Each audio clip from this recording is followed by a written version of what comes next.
from the city beautiful, Chicago, Illinois, where tonight Comcast Sportsnet presents White Sox baseball.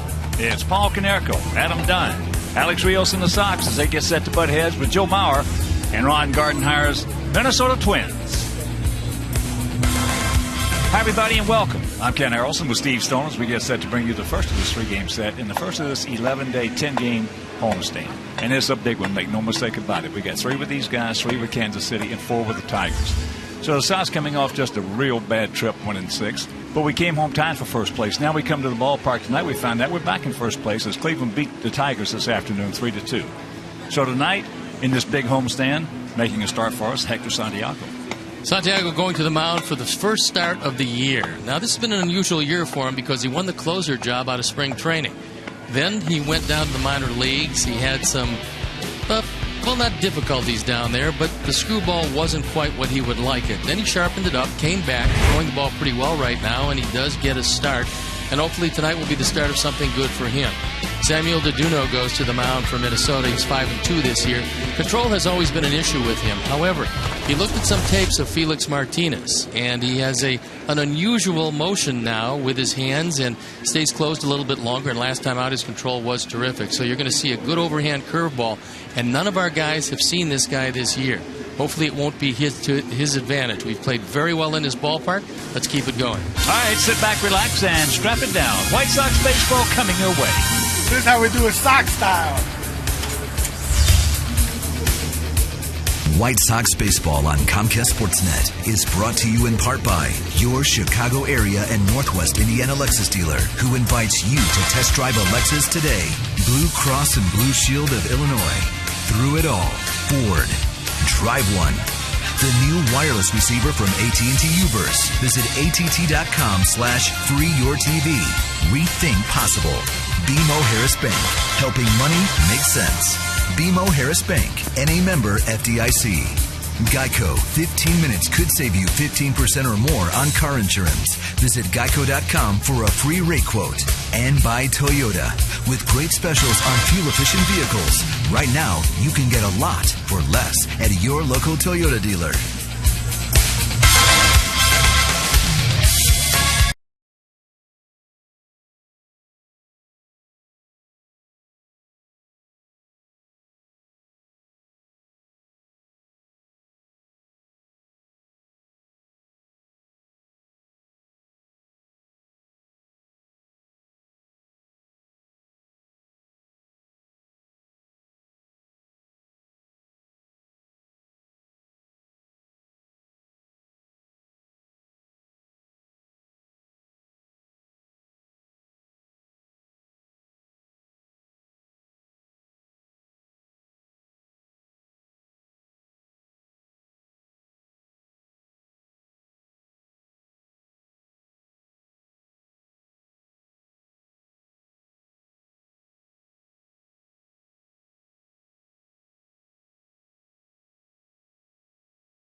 First place White Sox take on the last place Twins.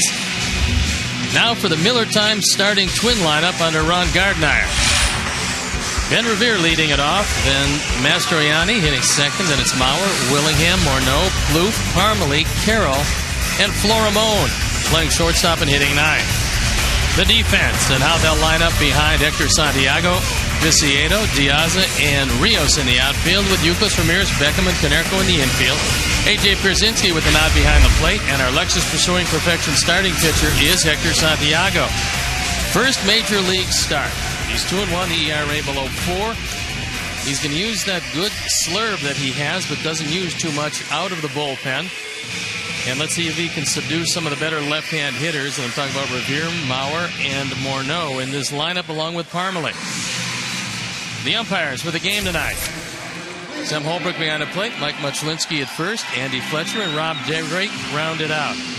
So we're ready to play baseball. I'm ready to turn it over to my play-by-play partner, Ken Harrelson. Hi, Steve. Thank you very much. And once again, good evening, everyone, and welcome to White Sox Baseball right here over Comcast Sportsnet. So happy you could join us for the first of this 3-game set and this 10-game homestand. His first pitch to Ben Revere is taken outside. Revere comes in hitting at 301, no homers. He's driven in 27. And the count 2-0. He also has 31 stolen bases, so you don't want to walk him. And a big advantage we have is that Denard Span is on the disabled list with a collarbone problem. There's a strike. Well, that's a huge break for us. Hopefully it's not anything serious, but I don't mind seeing him sit out these 3. Nope. And that is foul. He just absolutely murders us. And at 286 with 14 stolen bags, it's nice for him to watch this one. Span hitting .423 against us this year. His that's back through the middle and a base hit.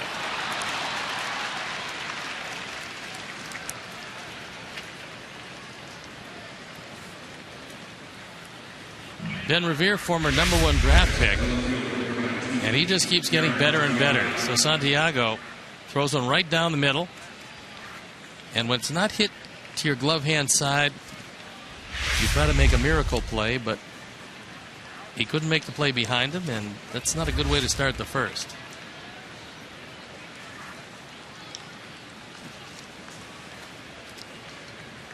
So here's Mastroianni, 27-year-old outfielder who can run as well. He has 17 stolen bases in 19 attempts, hitting at .271. You have to watch the bunt as you figure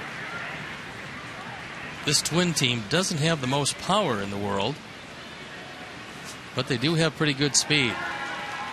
And there you see Trout, Davis, and Revere tied with Crisp.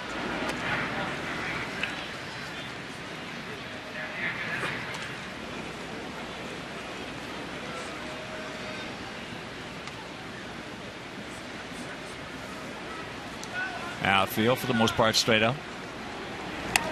And that didn't make any difference. Wild pitch. So Revere on second. AJ wants it inside, and that fastball well outside.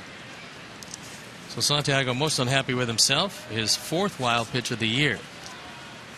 And the Twins come in hitting at .262 as a club, but they have a 4.77 team ERA. Minnesota 30-39 on the road and 25-40 at home.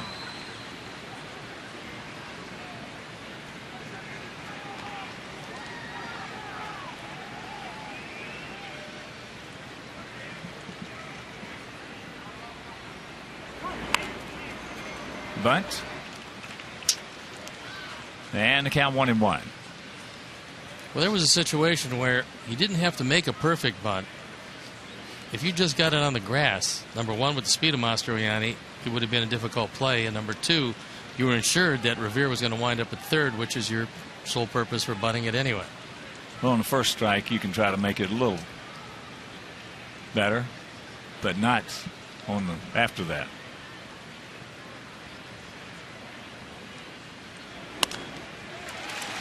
One and two. Yeah, but if he gets it down, as you mentioned, on the grass, you can put it in your pocket.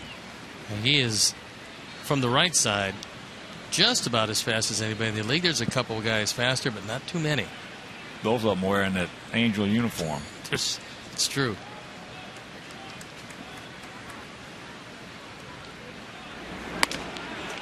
He gone. He knew it. One down.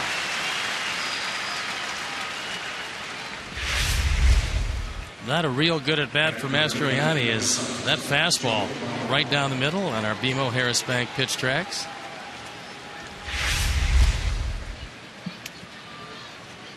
So here is Maurer.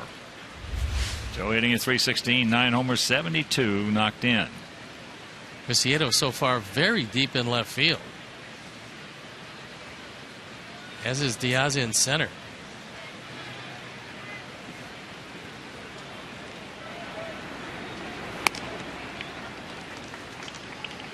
Willingham on deck. Willingham was supposed to start in left field, but the trainer talked with Gardy and said, look, that hamstring's still not 100%. I'd feel better with him as a DH, at least for one more day. So that's one of the reasons why it is Mastroianni in left field and Willingham is the DH.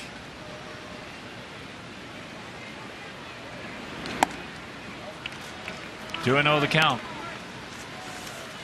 This is the 13th meeting of the year between these two clubs. In the first 12, our Sox have won 9 of them.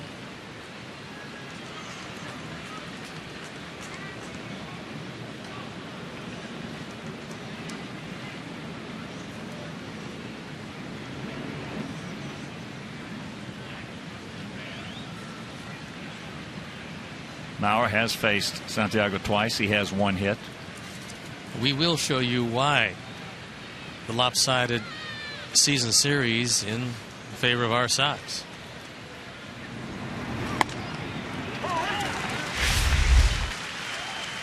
When your batting average is that much better, you've scored that many more runs, hit that many more home runs, and look at the ERAs of the two. You'll see why our ball club has won 7 of the last 8 and 9 of 12 overall.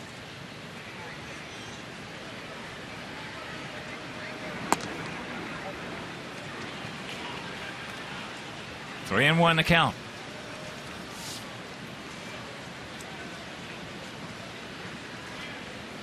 A beautiful evening here in the City Beautiful.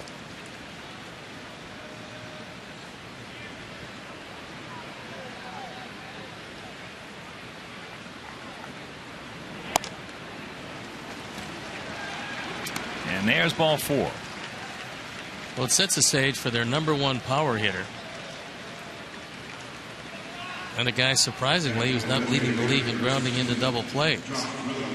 Because Willingham, if he hits a ground ball tonight, because of that hamstring, is going to be a very inviting double play target. .260, 33 homers, 96 knocked in.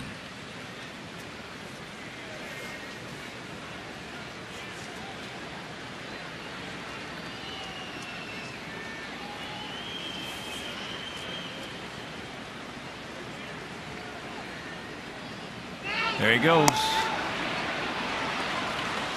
But Willingham was not going to swing at that pitch regardless of where it was, because he realized that Revere had such a good jump. Santiago took one look. Revere's too good a base runner to do that, and A.J. wisely just held on to it. You see, after the one look, that's the pattern Santiago had gotten into. Revere took advantage.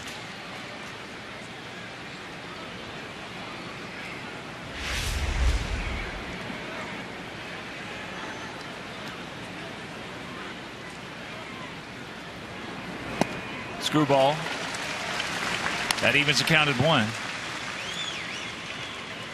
Revere now 32. Twins 109.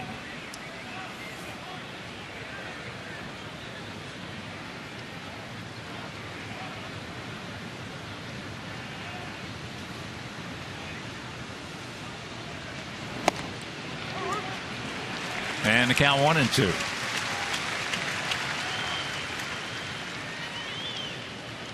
Santiago up in the count. And Willingham leading this team by a wide margin in strikeouts. 121 of them.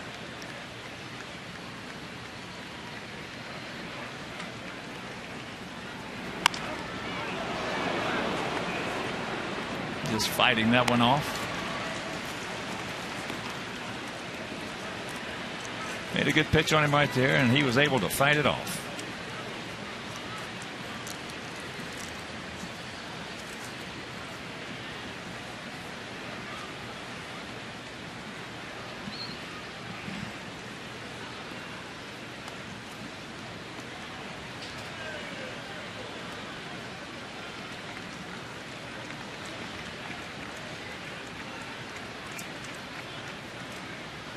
Take him right here. He gone. Big strikeout. 2 down. For a 95-mile-an-hour fastball right by him. That one in the zone. A little higher than Willingham would have liked. And now 1 out away from getting out of this. And that'll bring up Justin Morneau, hitting at .275, 17 homers and 67 knocked in. He has never faced Santiago.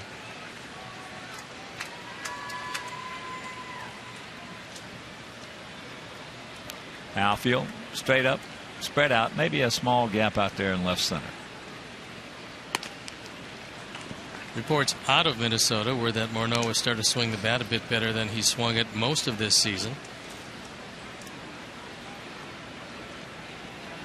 As an MVP, he used to be a devastating hitter, but concussions have been a problem for him, and he's just now really coming back. He just missed that one. Thank goodness. He was about a 32nd inch away from it being a 3-0 Minnesota lead. Meanwhile, after a half inning of play, it's the Twins 0, and our guys coming to bat.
Put him out there tonight.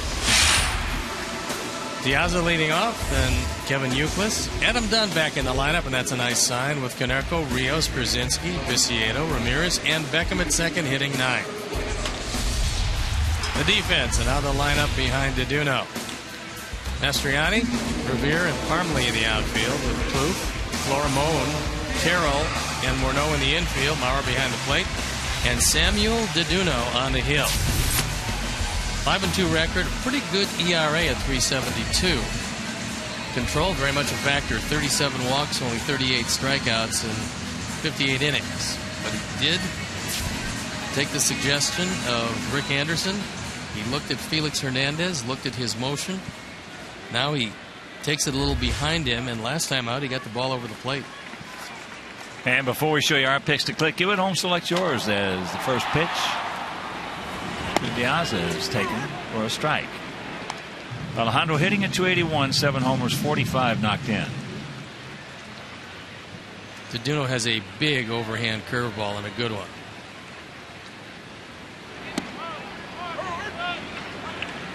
Oh, 0-2. Sox come in hitting at .256 with a 4.03 team ERA.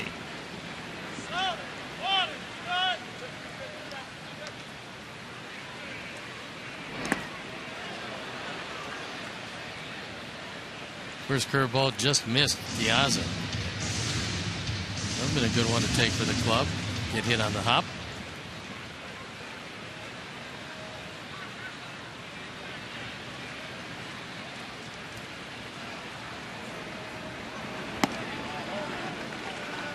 Two and two the count.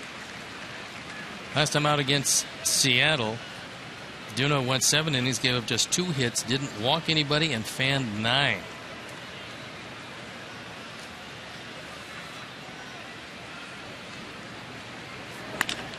And there's a chopper, Morneau underneath. 1 out.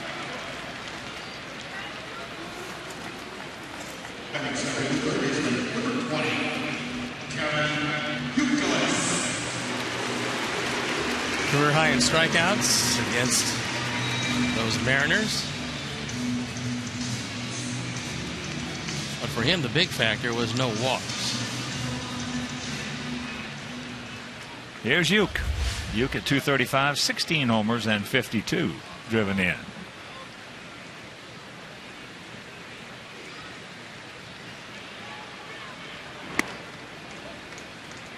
And takes ball 1. You have to figure 0 for 19. Uke is due. And they're playing him around toward right center field with Revere a couple of steps into right center.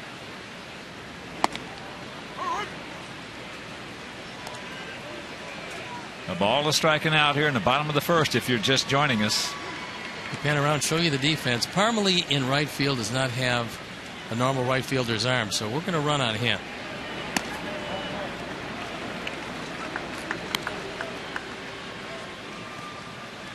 He is a first baseman by trade, but Justin Morneau is down there, so Parmalee, to get playing time, has to play right.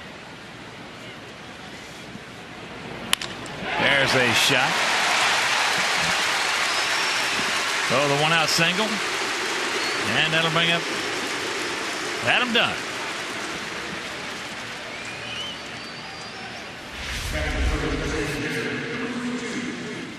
That one on the outside corner. Our BMO Harris Bank pitch tracks, and Uke takes it right back up the middle.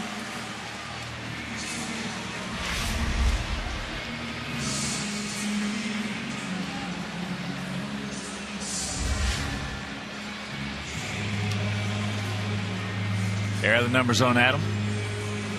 205, 38, and 88. He told me that he's never been as frustrated in baseball as he was last night, watching Verlander, knowing that he had a chance to help, but couldn't, and said he never wants to have that feeling again. So even with a sore oblique, he's in the lineup. Certainly hoping to run into one, but he said it was too difficult last night.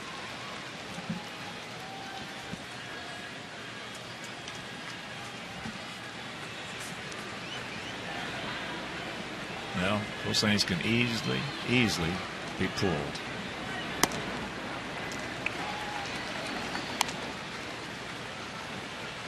But if Herm Schneider did not think he'd be all right, he wouldn't be in there. Is a big factor in that not to change anything you're doing with your swing to try to protect yourself? Well, that's the whole thing. You're liable to use the swing that's not yours to protect it.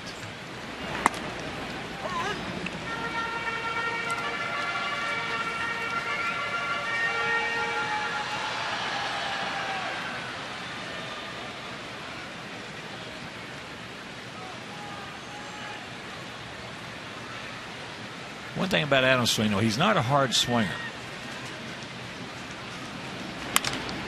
Look at that. Uke going to make the turn. Adam's going to second base. He will get there on the double. Ducks on the pond, 1 out here in the bottom of the first, and here comes Konerko. Well, if the Duno doesn't show our hitters that he can get that curveball over the plate, they're going to sit and just look for fastballs. And Dunn took that one the other way. Nobody home on the left side of the infield. Normal set, that would have been right at the third baseman. Turns into a 2-base hit.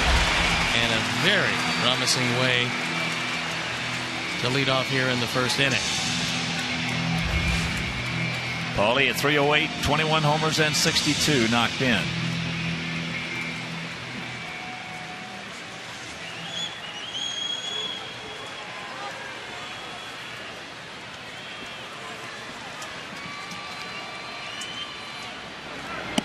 And he takes ball one.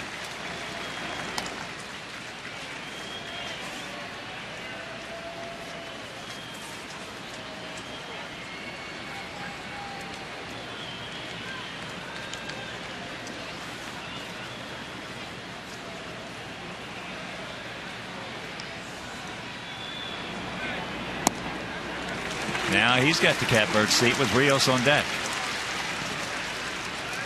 Alex Rios has absolutely crushed the Twins this year. So he's probably looking forward to this series.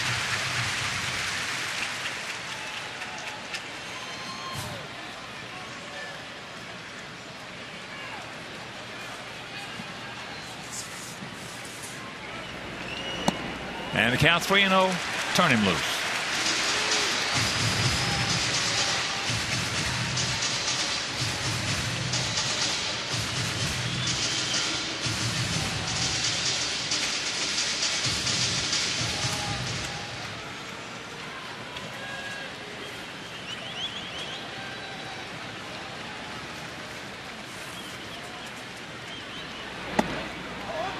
Taking all the way, and the count 3-1. Joe Mauer likens catching the fastball at Taduno to catching a knuckleball. He said, Taduno doesn't know where it's going. I don't know where it's going. He says sometimes it just darts in. Sometimes it acts like a slider, darts away. It depends how it leaves his hand, but it always has movement. Crawley chases ball 4. That was a changeup.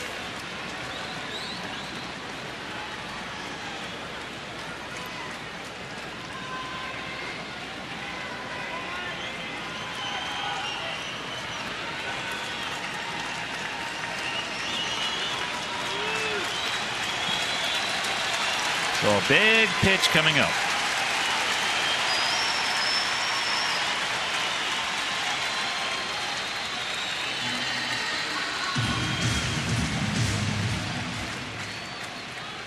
Counting this one, 29 games remaining.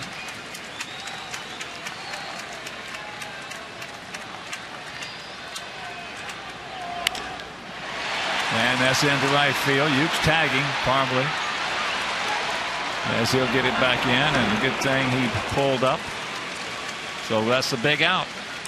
Parmley had everything going for him there because, number one, he's a left-hand thrower. Number two, he was going to his left and he was charging the baseball.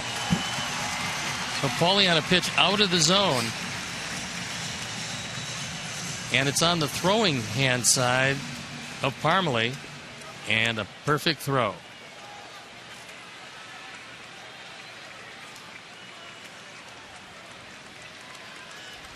Well, the pitch to hit was that 3-0. That was right there. So here is Rios. Takes first pitch strike. Alex at 295, 20 homers, 75 knocked in. Taduno has a couple of wild pitches, and that curveball, if he chooses to use it, will wind up in the dirt a lot. That ball hit hard. Way back. Stretch. Dadgummit. Caught it towards the end of the bat. And that'll retire the side. So we blow another opportunity to put some points on the board, and after one, no score.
Later in the game, brought to you by Miller Lite.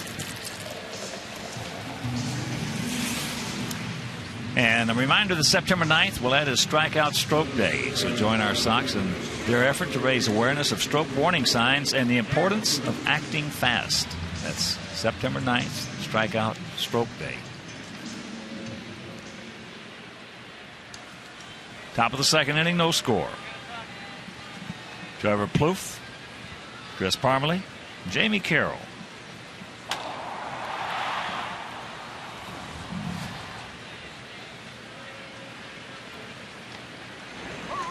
Breaking ball strike.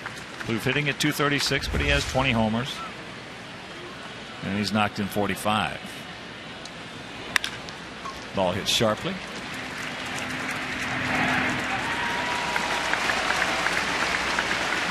Last time we saw the Twins, Plouffe was on the disabled list. Now he's back. And he hits the ball pretty hard.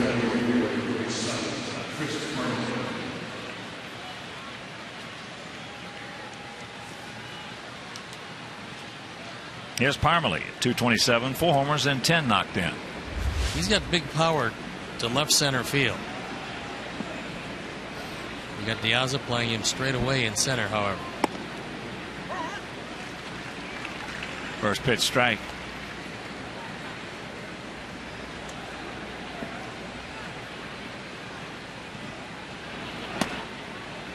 One and one.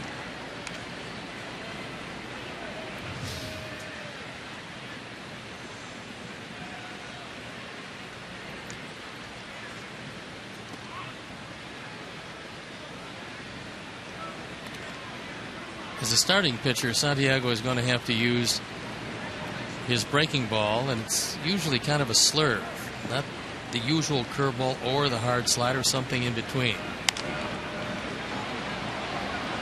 Just ate him up right there with a fastball, so they count 2-2.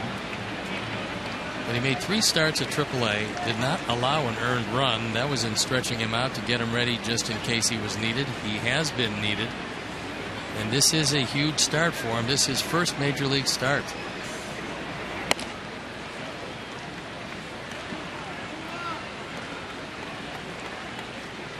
A full count.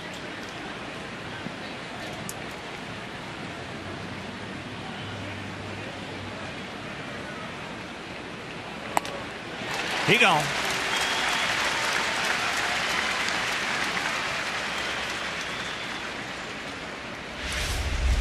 Third strikeout. That fastball, top of the zone. Good spot to throw a left-hander, especially one with an uppercut swing. Can't catch up to it up there.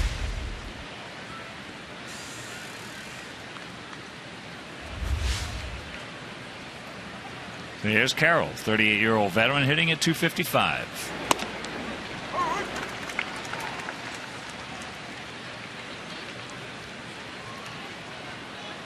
But a 297 lifetime hitter against us. And the count 0-2.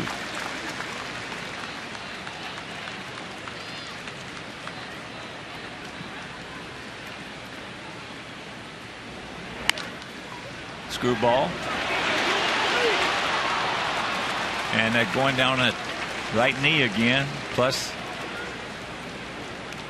his right hand is all banged up as well. Well, you could tell when he came up that leg was not 100%. It is the second hit. Uke to his left. Makes a nice stop. But on the transfer, he lands right on that knee.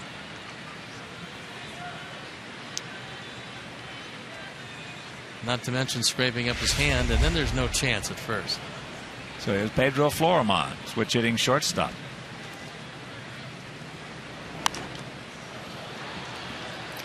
He's hitting 259, no homers and 3 knocked in. Talking to Gardner, he said that he feels he's got more power from the right side. More of a slap hitter as a left-hand hitter.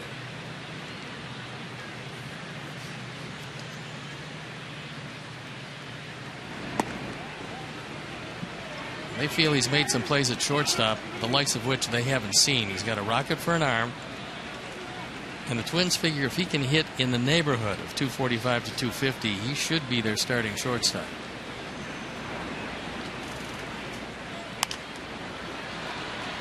A little tardy on that one.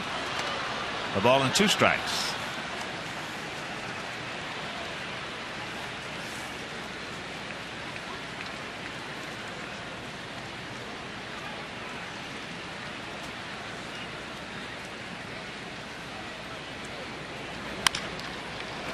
We got a man there. And that'll retire the side. We'll go to the bottom of the second. No score.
Recognize Kevin Hickey's legacy. Kevin, as you know, was an instructor and batting practice pitcher since 2004 for our Sox.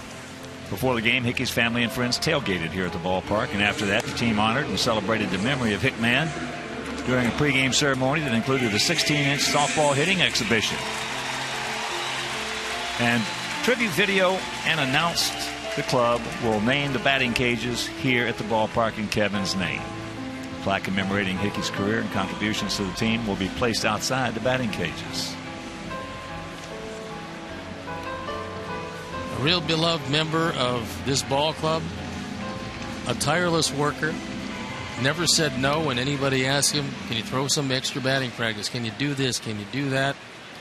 Kevin Hickey has certainly been missed and will be missed by this team. Well, I saw Hick throw when he couldn't even brush his teeth or comb his hair with that left arm. And he would never turn you down. And there's family and friends in the stands.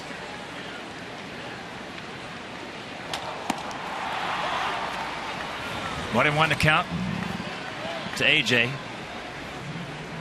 Last couple of years, a lot of guys felt that Kevin Hickey's stuff was as good as a lot of left-handers in baseball currently, and he was in his 50s.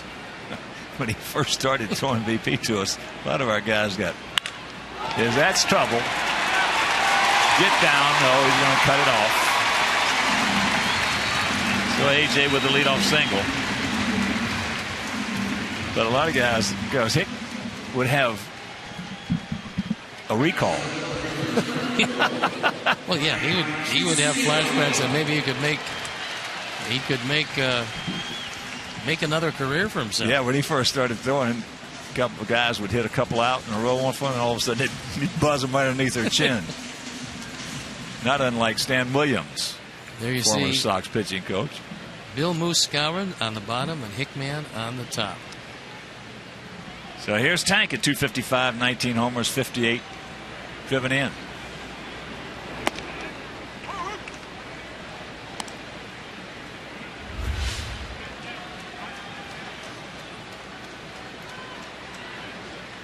Stan Williams was my pitching coach, and he would have no problem throwing batting practice, either hitting you or knocking you down.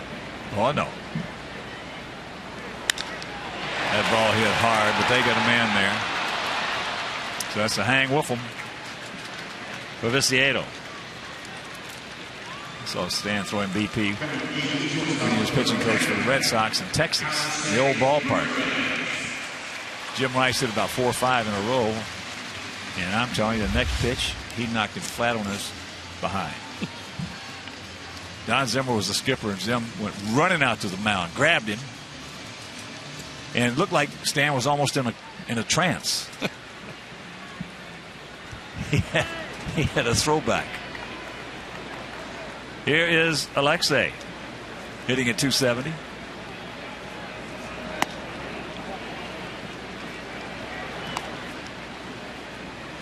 Not a bad pitch. That one had the top of the strike zone, but Deduno did not get the call, and Ramirez not too unhappy about that. Short lead by AJ. And that's into left field.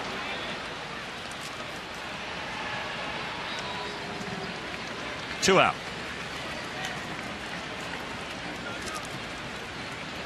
In that Cleveland win over Detroit today, Kluber won his first game.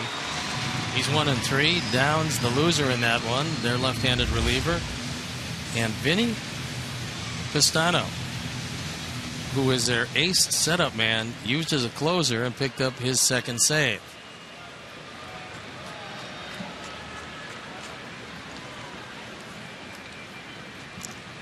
Anibal Sanchez pitched well in that game. 6 innings, 8 hits, 2 runs, both of them unearned.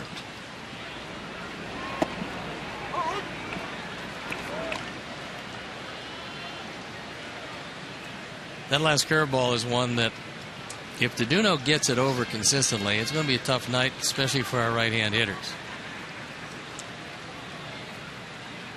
Gordon hitting at 230, 12 homers, 49.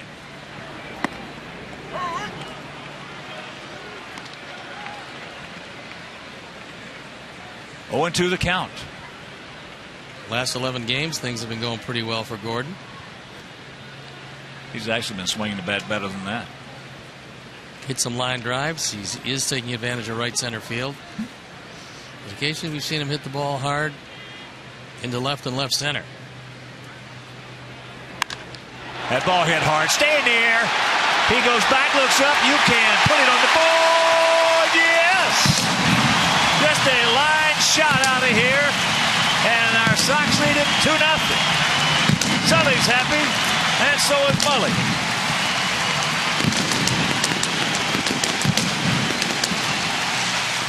.13 and 51, the power numbers. 8th career home run for Gordon Beckham. Our Ford home run replay. And after 2 curveballs that Gordon didn't have much of a chance on, he got what appeared to be a changeup inside and rode it out of the ballpark.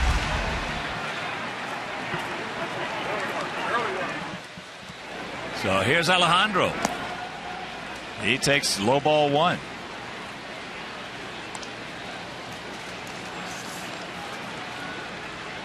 Sixth home run given up by Deduno in less than 60 innings of work.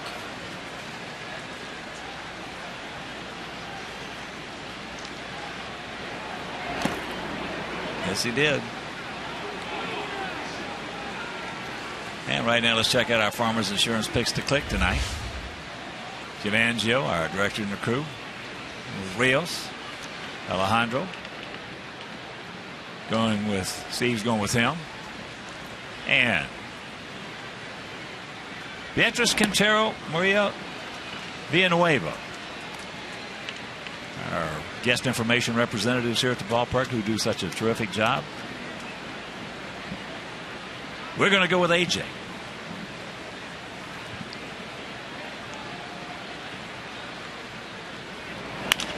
And there's a base hit, sharply hit back through the middle.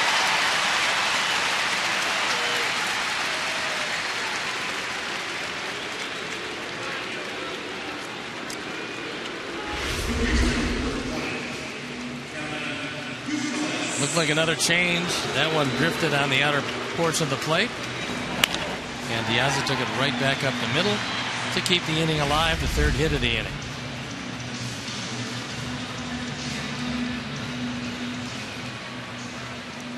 Here's Uke. He singles sharply last inning into center field.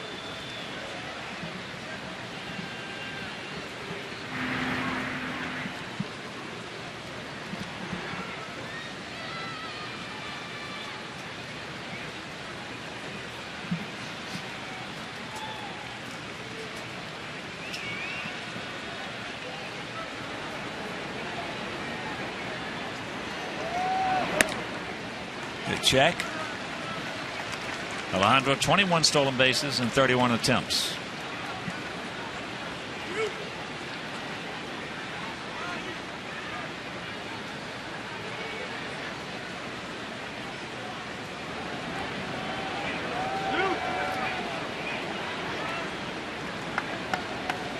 There he goes.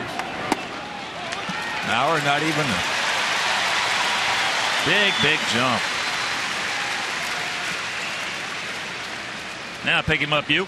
Well, Harold Baines with a stopwatch, realizing that Deduno has a very slow delivery. High leg kick, long, slow delivery, and there's nothing for Mauer to do on a breaking ball except get it right back to the pitcher. Line throw. There he goes again. And no throw again.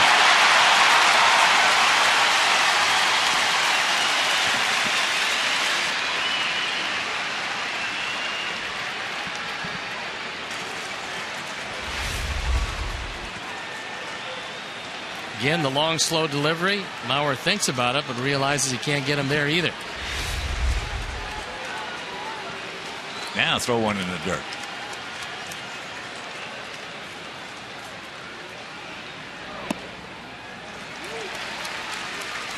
Three balls and a strike with Dunn on deck.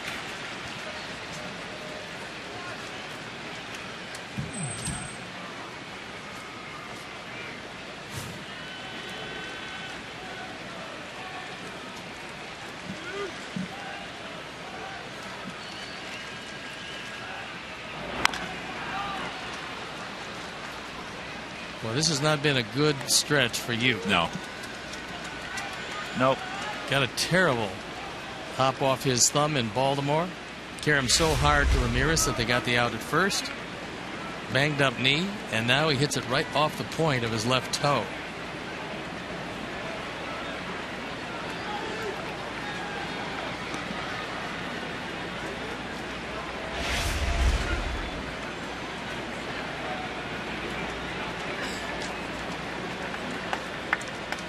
Two out on the payoff pitch.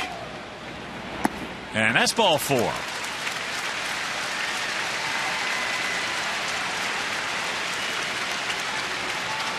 So that'll bring up Adam, who doubled last inning. That put Uke on third. We had one out and we couldn't push anything across. Rick Anderson comes out. He wants a word with Deduno, who just issued his first walk of the evening. And a reminder, our Sox are making a push to play in the postseason, and you don't want to miss any of that action. It is playoff payoff time. You can purchase tickets for the remaining 2012 games and place a deposit on 2013 season tickets, and you'll guarantee seats for the 2012 postseason. So for more information, call 312-674-1000 or visit whitesox.com. I never fouled one off my toe. How's that feel? Get out the paper clip. That's if the blood gets under it? Get the paper clip out, heat it up with a cigarette lighter, get it red hot, and stick it right through the middle of that toenail. Don't be standing in front of it looking down when you do it. No. Much rather see it done to somebody else, I guess. That's the reason I don't get in the cage and swing. Guys are always asking me to get in there and take a few swings. Last time I swung a bat, I hit one hard, right off my left big toe. Went home and got the paper clip out. That's a convincer.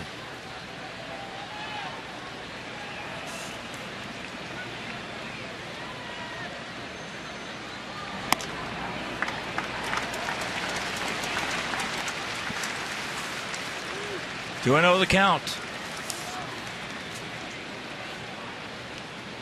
That double was down the third baseline by Adam. And now they don't have the shift on, so the same ball hitting the same place. He's out. Would be hit right at Plouffe.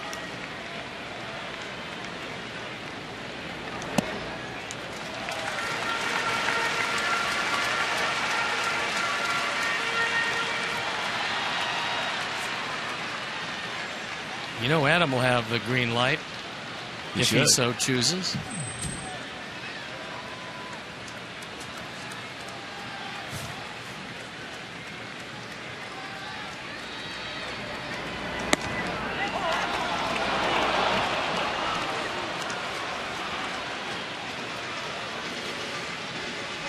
This one's pretty close.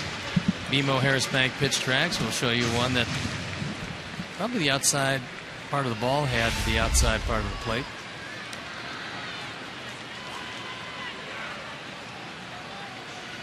So the 3-1 pitch.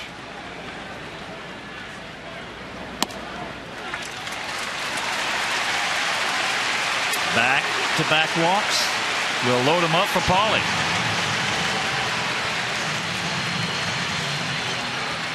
Paulie had a 3-0 count last inning. Took one right down the middle. And then wound up popping up to Parmalee in right field.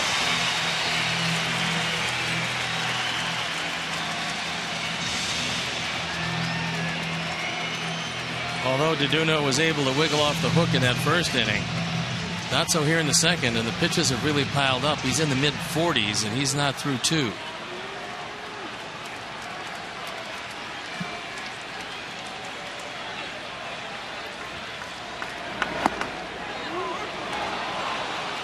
Buckles on the curveball, and strike one is called.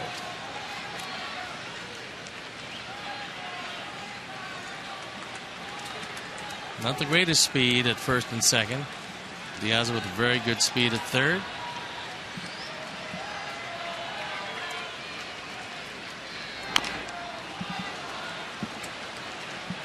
And you can make up for a lot of lack of speed at second base because nobody is paying attention at all to Youkilis, and he can get as good a secondary lead as he wants.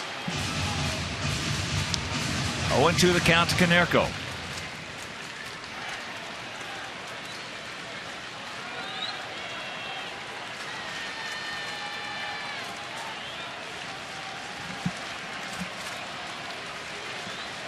Hang with him, Paulie.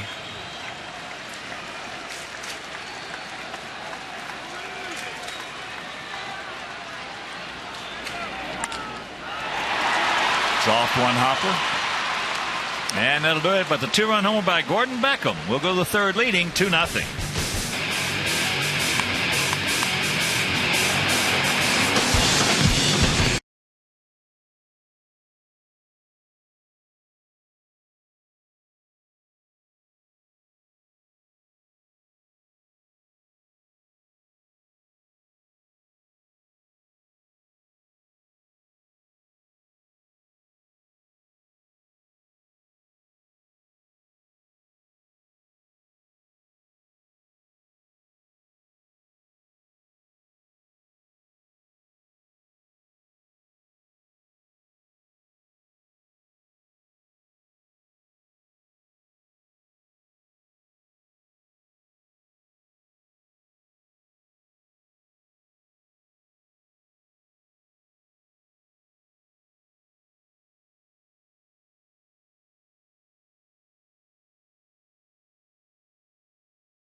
It'll be the top of the order for the Twins: Revere, Mastroianni, and Mauer.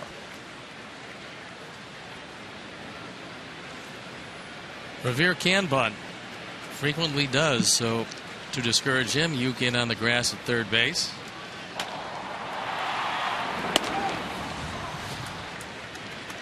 First pitch strike.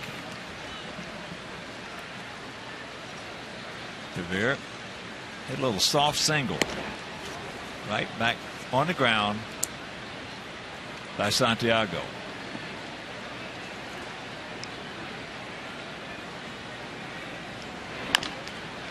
There's a chopper 2 hopper.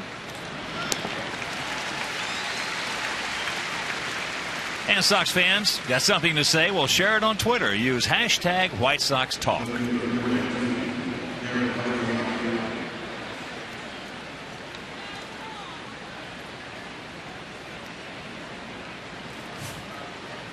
Mastroianni struck out, called out on a good fastball.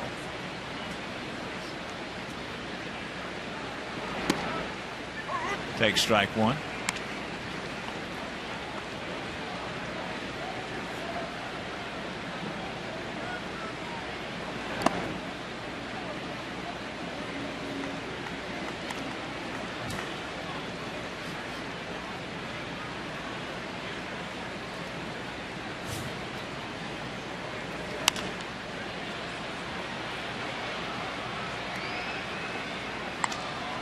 One and 2 the count. First of 3 against these Twins.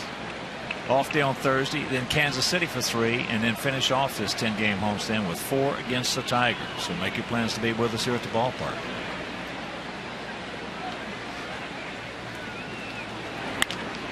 That screwball hit hard, but we got a man there. Almost got over the head of Viciedo as it kept going higher and higher. But Viciedo got there, and he's all smiles now.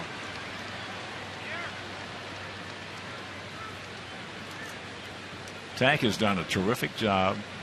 Came up as a third baseman, put him in right field, got accustomed to that, did a good job in right field, put him in left field. Was really shaky for a while. Now he's adjusted and he's become he's done better than a decent job for us out there, especially with that arm of his. Well, that's what makes him as good as he's been. The fact that maybe Alex Gordon and Dan Viciedo might have the 2 best left fielders' arms in our league.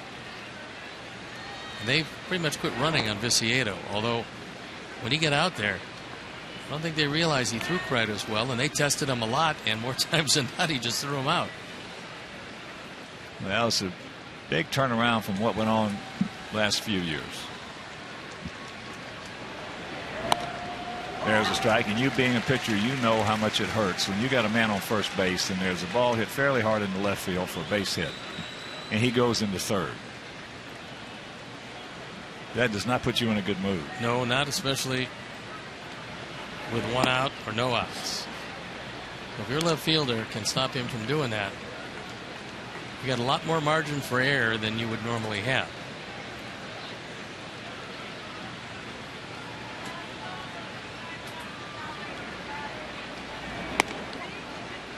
Full count to Mauer with Willingham on deck.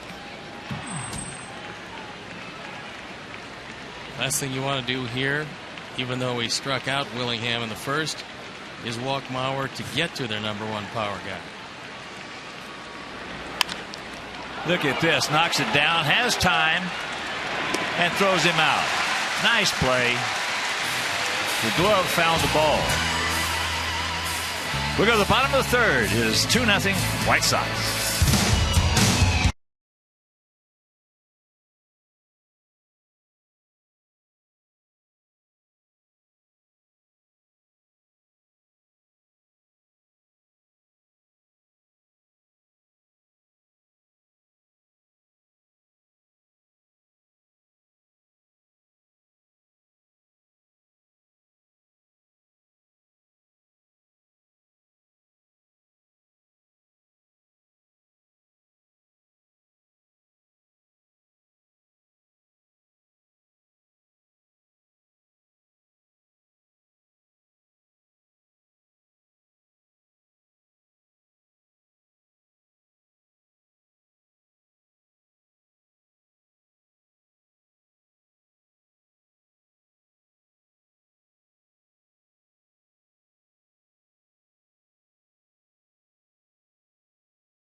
is who had the last 6-hit game in White Sox history. You think about that? We'll get back to you a little later in the game with the answer.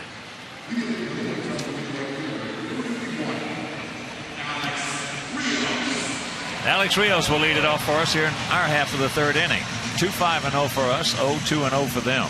2-run homer by Gordon Beckham, his 13th of the season. Of course, with that home run by Beckham. The Alex Nelius family will donate $100 to White Sox charities for every Sox homer hit throughout the course of the season. That is number 173, so $17,300 donated by Alex Nelius in loving memory of Ursula. Alex 0 for 1 with 2 on and 2 out in the first inning.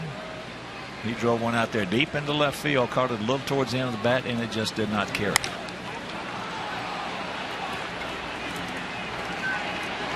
Jamie Carroll. Well, he had some trouble with that one. Looked like most of the guys on the field were trying to surround it. Wind not that much of a factor tonight, at least to this point, and Carroll finally made the play.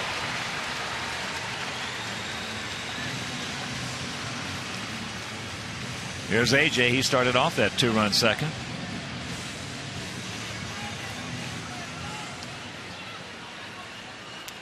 And scored ahead of Beckham's homer.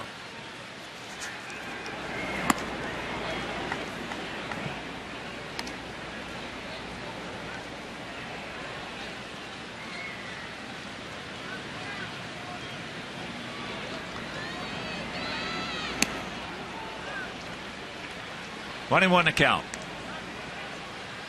Now the race in the East got a little bit tighter today as Baltimore shut out Toronto, while Tampa Bay was beating the Yankees by a run. Baltimore is 1 game out of first place in the East. Wow.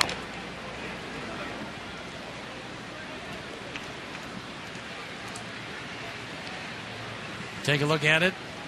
Things getting very, very tight for the Yankees, whose pitching staff has deteriorated somewhat.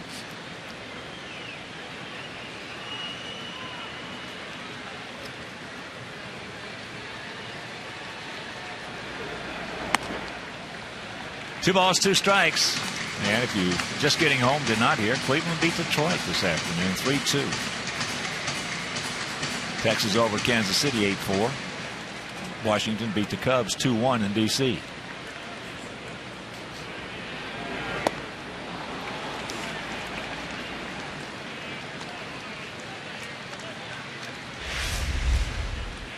BMO Harris Bank pitch tracks will show you that breaking ball down and in.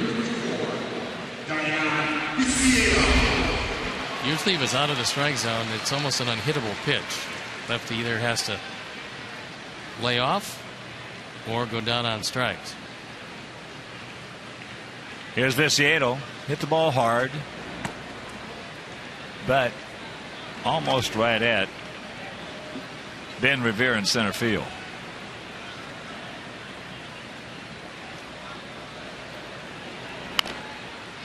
Cues that one right off the end of the bat.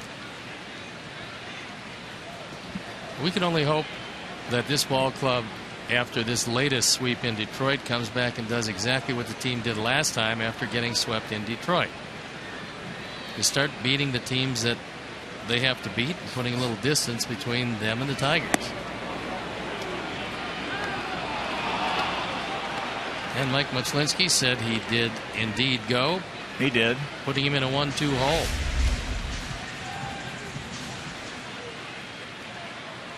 Well, you're not going to get the benefit of that call.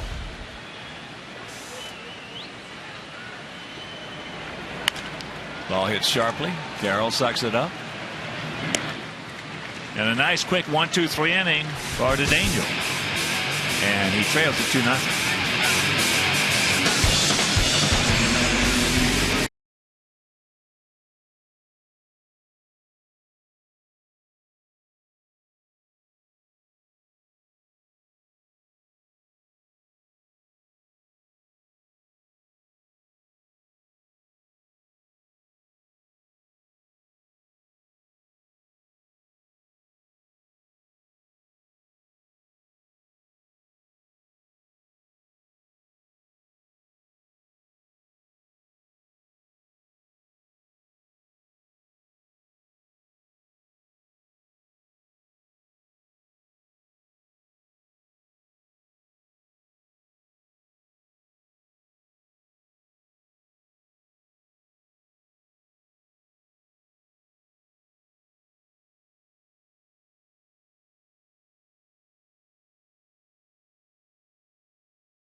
Dos Locos Tacos from Taco Bell.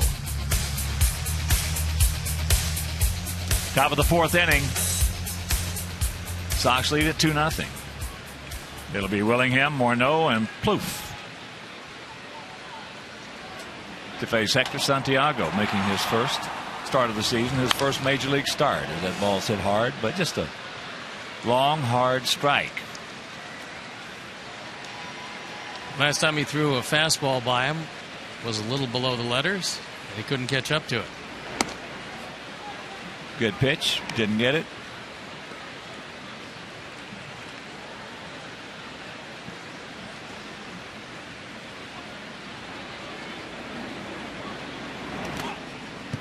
And the count 2-1. Well, we mentioned Cleveland at Comerica Park beat the Tigers 3-2. Since July 4th, the Tigers are 25-6 at Comerica Park, and 8-13 on the road.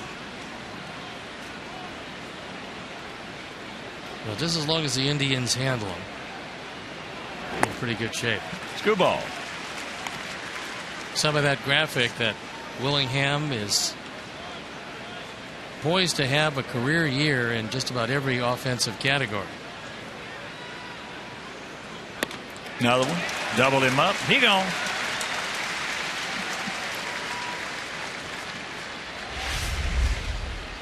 Fourth strikeout. That's a good screwball.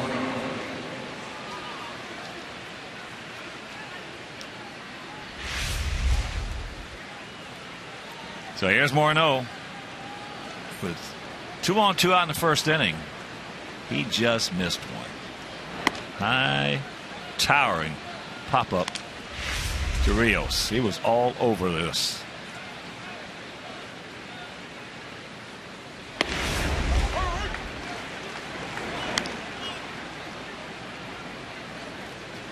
One and one to count.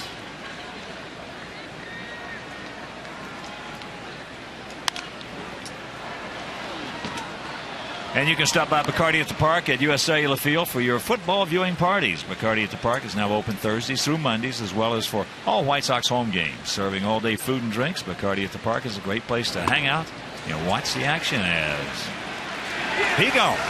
He knew it. 2 down. Well, Morneau was walking back toward the dugout before A.J. appealed it to Rob Drake. Good cutter. Out away. Morneau knows he swung. So when he got you, he got you. Don't even worry for the appeal. Yeah, I'll take a cursory look back, but he's out. So here's Plouffe. Hit the ball sharply to Alexei. That's off the end of the bat. Nice quick 1-2-3 inning for Santiago. That's 7 in a row retired by Hector, and he leads it 2-0.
Who had the last 6-hit game in White Sox history? And the answer, Lance Johnson, back in 1995 against these very same Twins in Minnesota, back at the Dome. 3 triples, 3 singles, 4 runs batted in, and runs. Scored One runs. dog. One of my all-time favorite Sox players. There's a nice snap right there by Plouffe. Throws him out, so 1 pitch, 1 out. Alexei now 0 for 2.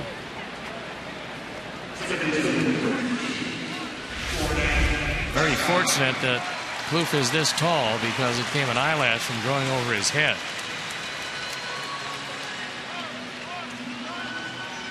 Gets it across in time. And he gets him. So here's Gordon.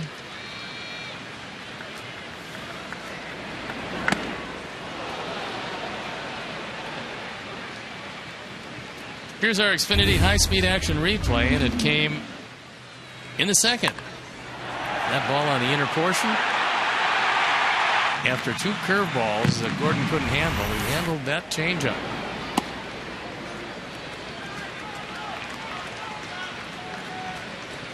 Two and 0 the count.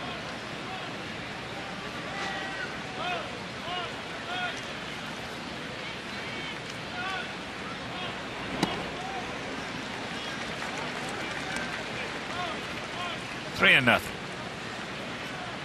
Checking some other scores for you. Seattle beat Boston 4-1 out of Safeco.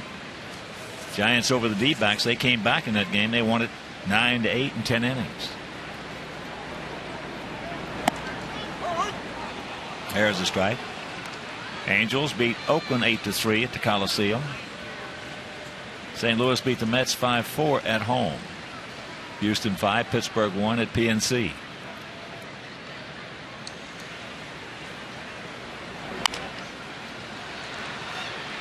Full count. Phillies beat Cincinnati at the Great American Ballpark 4-2. Steve told you Tampa Bay down in St. Pete beat the Yankees 4-3.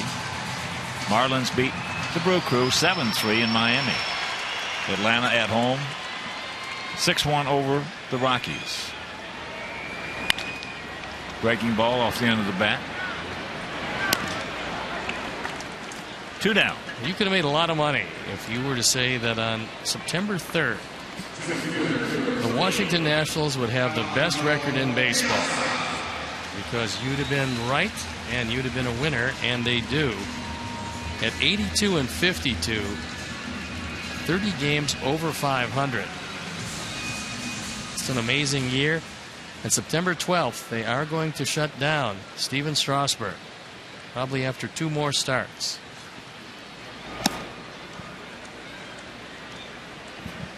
There's what it looks like so far. Phillies just having a miserable year. The Braves hanging tough. Certainly a factor in the wild card, but the Nationals making a shambles of the race to this point.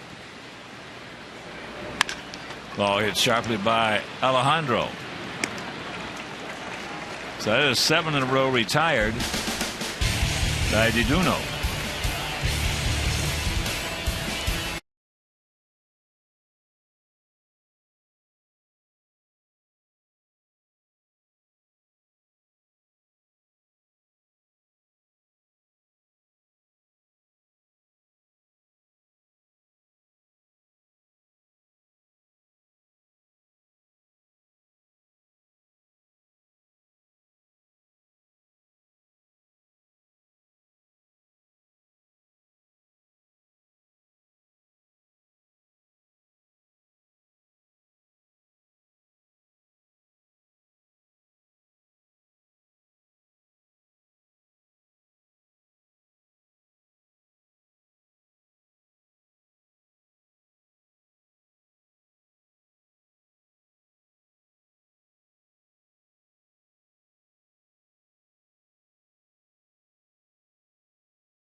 Chris Parmelee, Jamie Carroll, Pedro Florimon. Here in the top of the 5th inning, Parmelee struck out his only trip to the plate. Outfield, straight up, spread out. And the count 0-2. We saw Parmelee last year. It was only briefly. He played in 21 games, but he had 355. He was hitting line drives all over the ballpark. He had most of it against us. Yeah, a lot of it. You got just a roller right there out in front.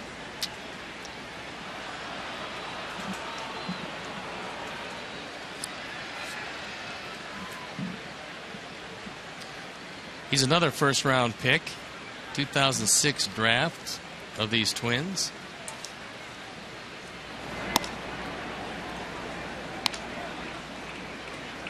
One and two to Parmelee.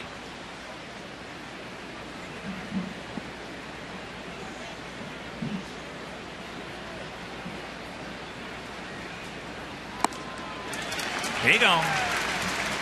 Terry Ryan, the GM, and Ron Gardner have the same philosophy, and that is they're going to play their best team possible against the contenders. They might look at some young players, maybe against Kansas City or Cleveland, but Gardy said it was out of respect for the game and respect for their organization that they play their best against teams that have a chance to go to the postseason, and that's what we're seeing tonight. That's the way it should be. That's exactly the way it should be.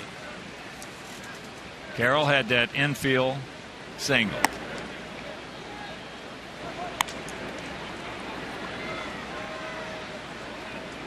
Two 5-0 for our Sox. 0-2-0 for their Twins. 21 to count.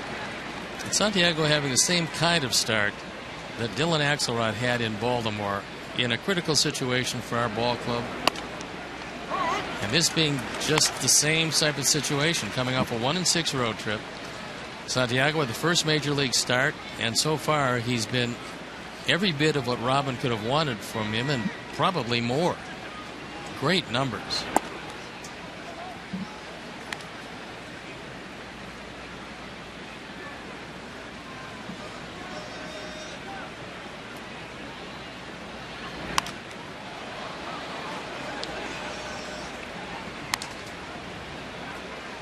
Now, if the Braves, who are 6.5 back as we speak of the Nets, if they start to make a move, it's going to be interesting to see. Well, there's no question in my mind that Mike Rizzo, when he said he's going to shut him down on the 12th, he's going to be shut down on the 12th. There's no doubt about it. Having talked with Mike a number of times during the course of the year, they made a decision that it was going to be a certain amount of innings, indeterminate, but in a range that when he gets to that, that was going to be it. That ball hit deep. And out of here. Well, you don't see that very often from Jamie Carroll, so if he forgot the home run trot, you can certainly understand it. That's his first home run of the year.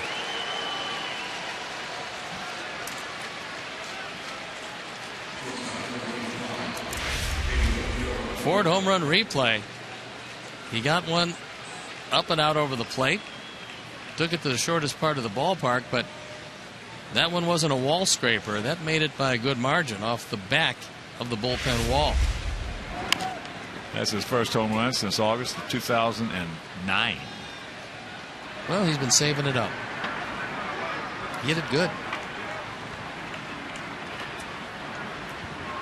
So it's a 2-1 game. Now a couple of those chances that we squandered in the first and second innings are looming large.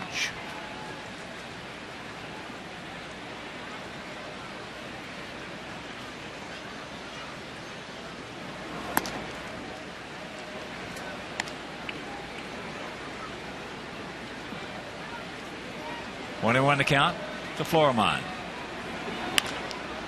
Softly hit.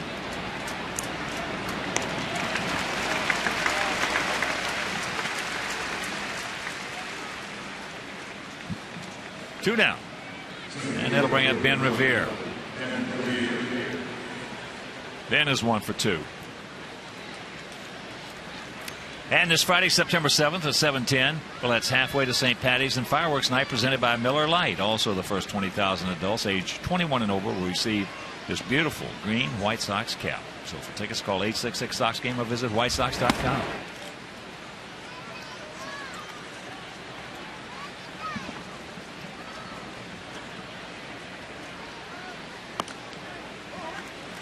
Count evens at 1.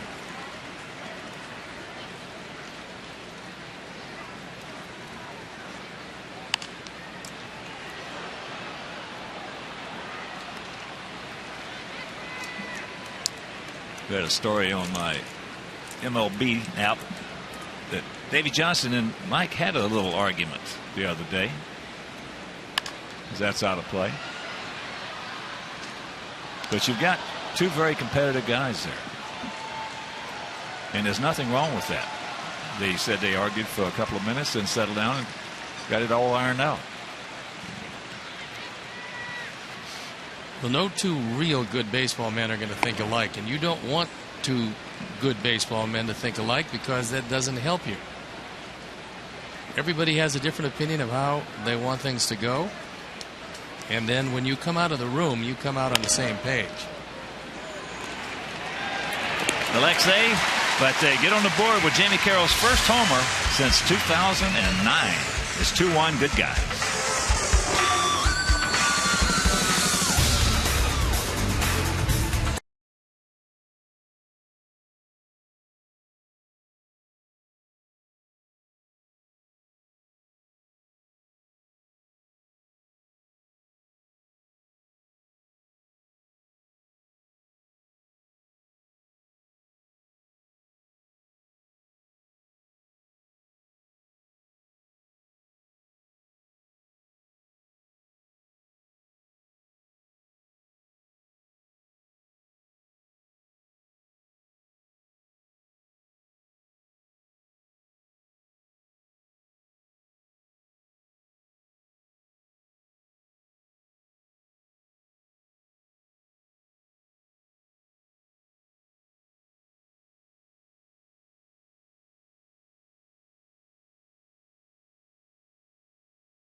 White Sox lead here if you're just tuning in. Bottom of the 5th inning. It'll be Uke, Dunn, and Konerko to face Samuel DeDuno.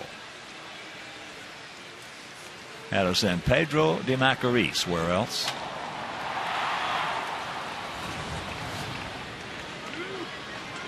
Uke has singled and he has walked.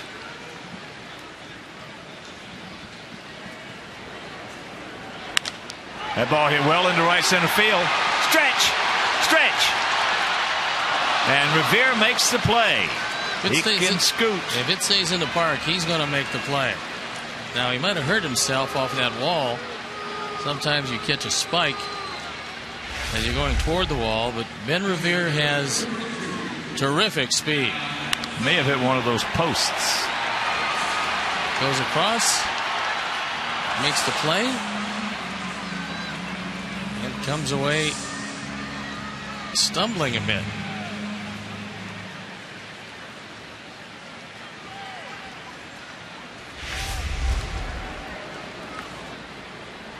So here's Dunn, a double and a walk.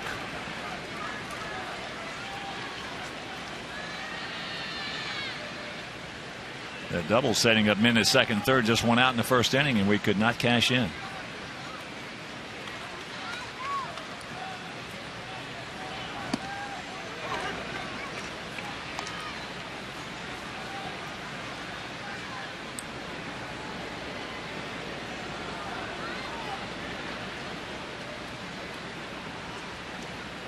The 1-1 pitch. Whatever Rick Anderson said to Samuel when he came out after the 2 walks in the second, he turned a light on because he's retired everybody since, 8 in a row. There's a look at Anderson.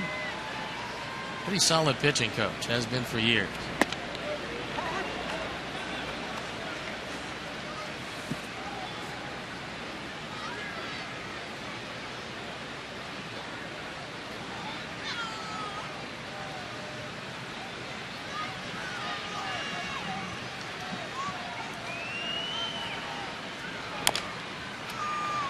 And that is going to be foul.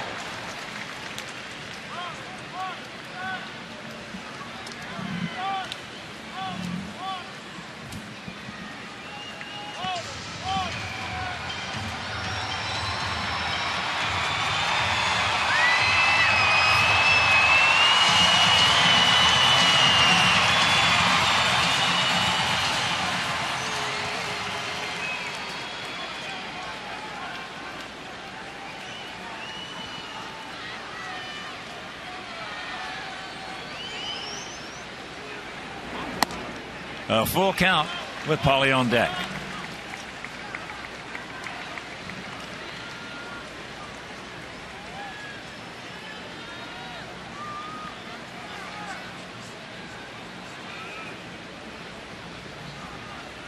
Ball full base hit. Light him up. 2 down. Just the second strikeout.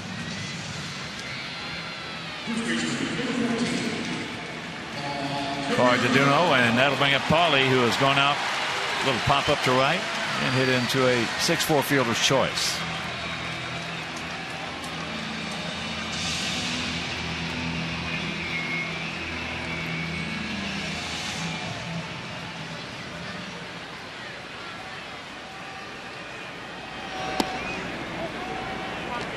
Took that pitch nicely.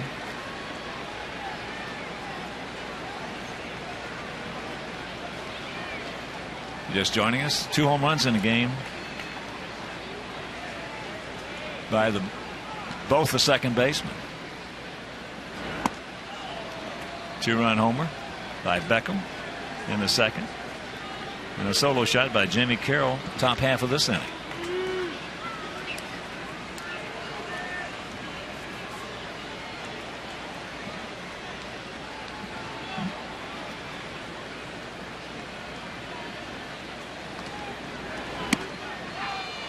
Three and 0. That one just missed it.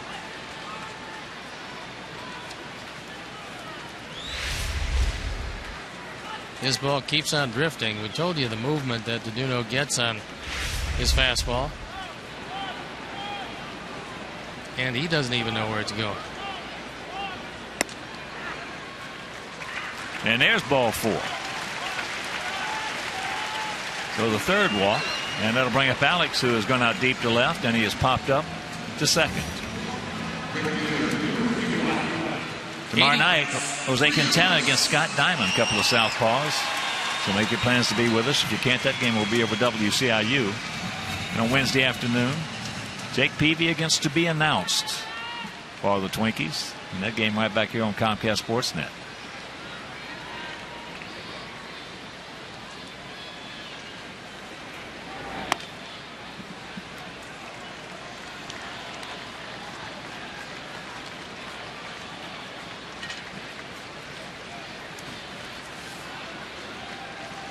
Outfield, they are straight up and spread out about equidistant.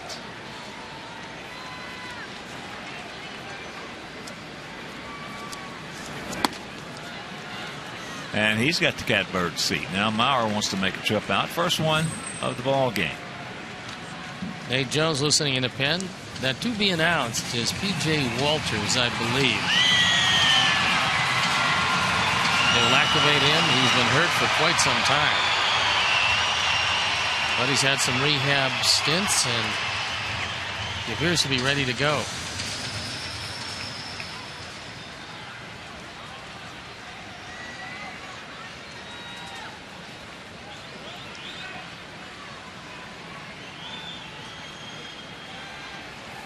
The 2-0 delivery.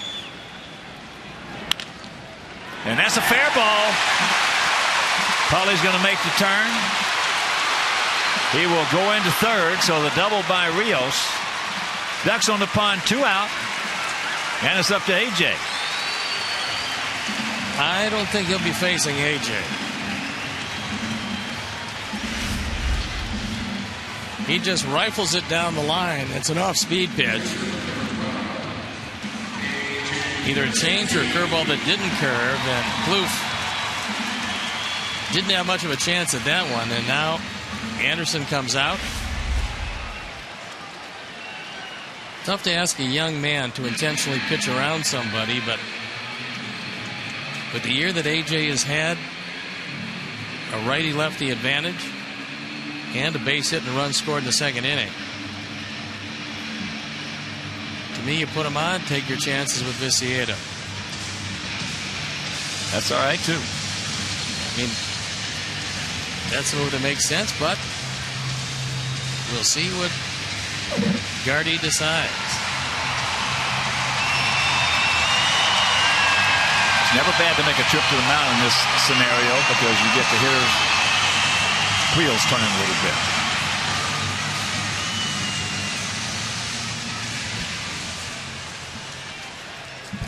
A lot of times when you intentionally try to pitch around somebody, though, you throw it in the dirt and throw it away, especially if you're a rookie.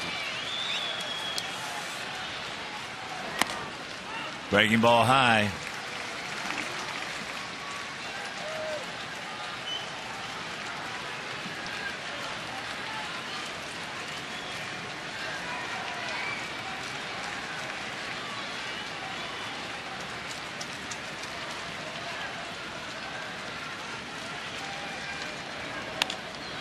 And there's a line drive into left field to be caught, and that'll retire the side. So we have a 2-out threat. Can't do anything with it. We'll go to the 6th, leading 2-1.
Show off your sports knowledge and fill up your tank on our game show Gas Money, presented by Honda.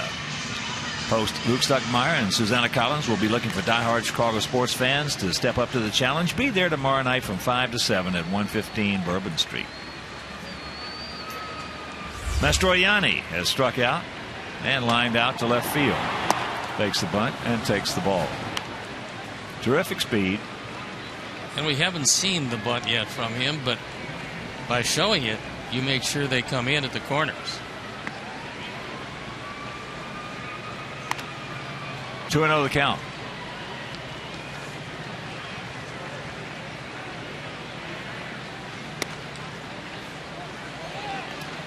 You don't want to walk this guy. 17 for 19 in stolen bases. And the bullpen up and going. Double-barreled action. And there's the walk. Vetted leadoff walk. Here's our Home Depot doing more on defense. The last time Mauer was up, it helps if you have an ample posterior. Well, sometimes you can't get a glove on it. He throws him out and saves a base hit.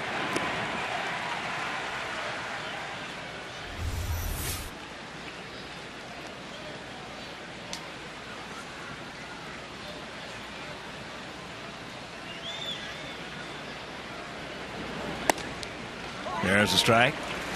Mauer has walked. And you saw that comebacker, so he's 0 for 1.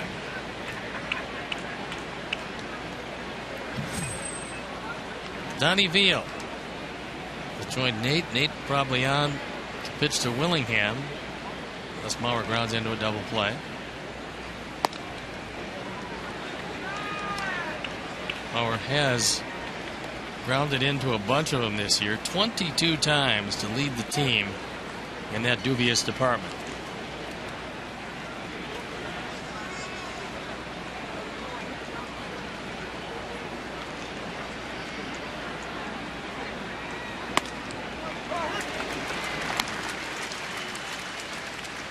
One and two the count.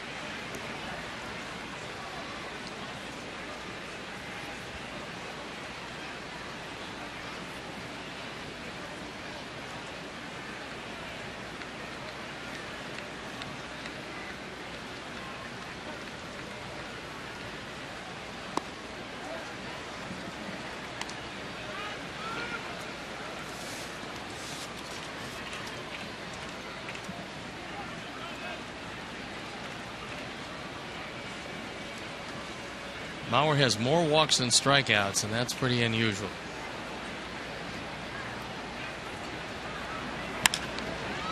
And that ball is slicing. Get foul. Just foul.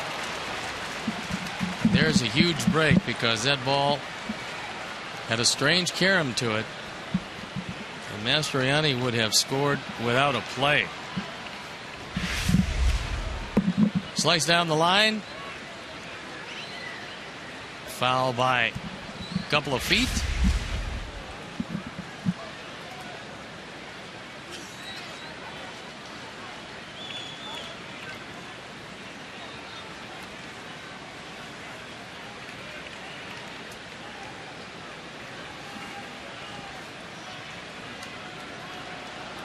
If you're just getting home joining us, Sox half game in front of Detroit, who lost to Cleveland today. Kind of surprised Mastroianni has not run yet. And I think, even though he can hit the ball all over, I think that Gardy wants that hole.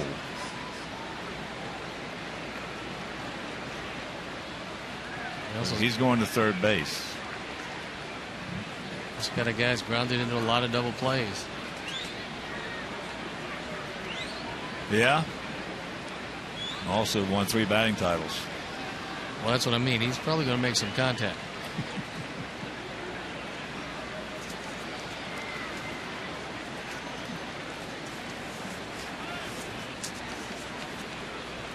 There he goes. No chance. Didn't think there'd be much, because if you go on first move and you have the speed of Mastroianni, you have very little chance. Great jump, throw up, but wouldn't matter where the throw was, you wouldn't have had him. Well, somebody's going to have to hang out around second base too. Gordon's way back.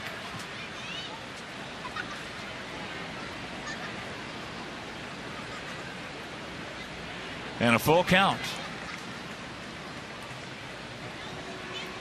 Well, Mauer's strength has always been the left center field and the left side of that infield, and with Ramirez holding him close, there is a hole there.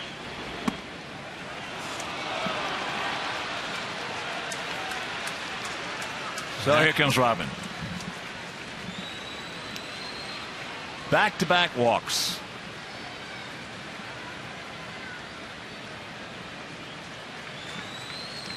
Walk Mastroianni. Walks Mauer. Willingham is 0 for 2 with a couple of strikeouts. But he's making his first start. He's thrown enough. That's 90 pitches. That's a lot more than Robin could have even hoped for. He departs. Jones comes on, and we'll be back.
And it is Nate Jones who's having a terrific year.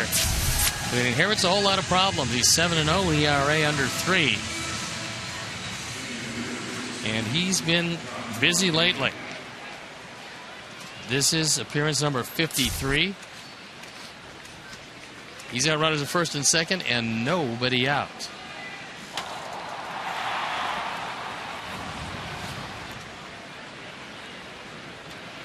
And here's Willingham. He's 0 for 2 with 2 strikeouts tonight, and he is 0 for 2 against Nate Jones. And he takes low and away. Beckham hanging out around second. Outfield, they are, for the most part, straight up. Bit of a gap out there in left center.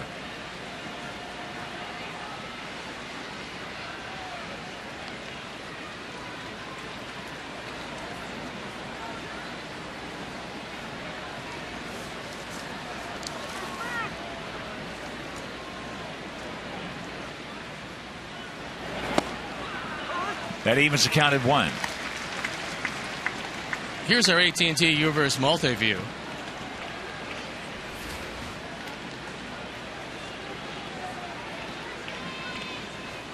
Get a good look at Gordon, trying to make sure Mastroianni cannot get a couple of extra steps and try to steal third.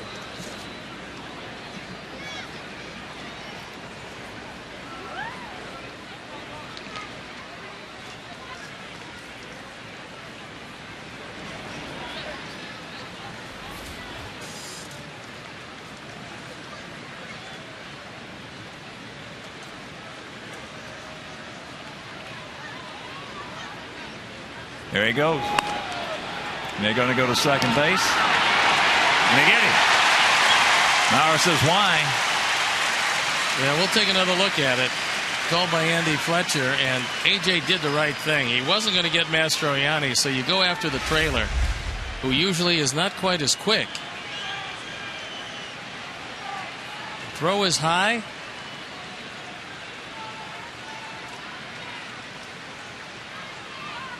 Whoa.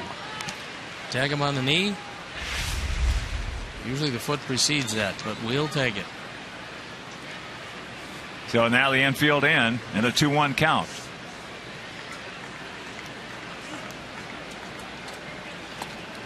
Nice. May have got a little help right there.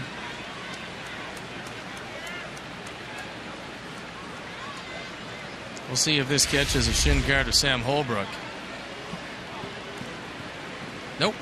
AJ able to block it and make sure that he keeps it in front of him. He's going to roll away. Third base line is a nice place to roll. It's another break we caught right there. It hit right flush on that knee pad. 3-1. And a full count.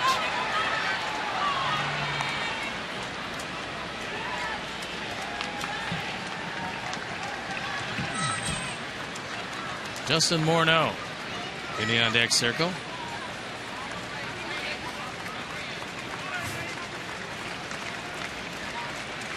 Right here, Nate. Out and around that one. That was Nate's attempt at a changeup. 89-mile-an-hour change. A lot of guys like to have that for a fastball. He keeps it up. He's lucky to get away with this one. This one had a good portion of the plate and was up.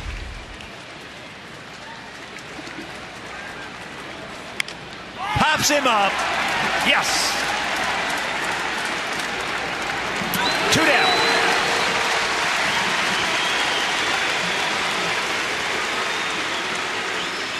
Backed it up with another change. And here's Robin. And Willingham out in front. Their most prolific run producer cannot drive home Mastroianni from third. So that's it for Nate Jones. Donnie Veal is coming into the ball game, and we'll step out and be back after these messages.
.117 ERA on for the 11th time. Lefties 0 for 15 against him. Righties haven't fared all that much better. But he's going to look in at Morneau with the tying run 90 feet away. And AJ will have to be heads up to his left, as Veal will sweep that slider well away from left-handers at times. Morneau is 0 for 2.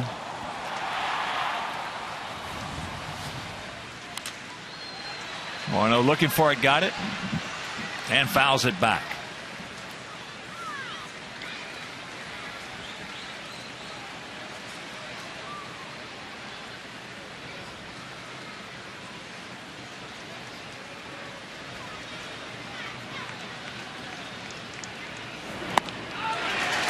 And the count 0-2. First pitch was a hittable slider. The second pitch was the unhittable slider.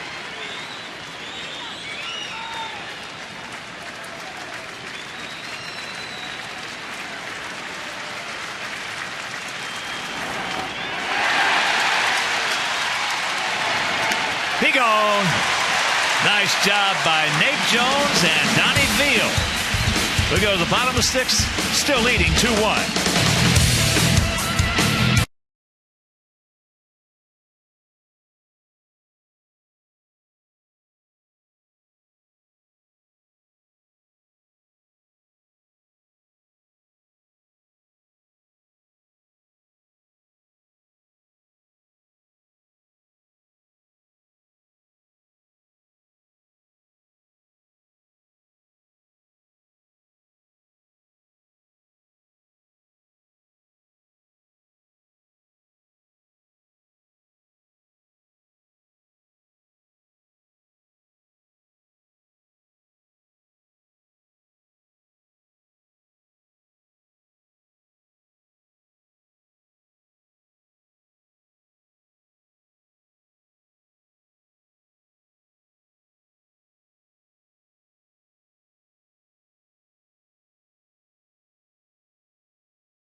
On Comcast Sportsnet, tune in as the Bears linebacker breaks down all the details with Bears analyst and 85 Super Bowl champion Tom Thayer and CSN's Pat Boyle.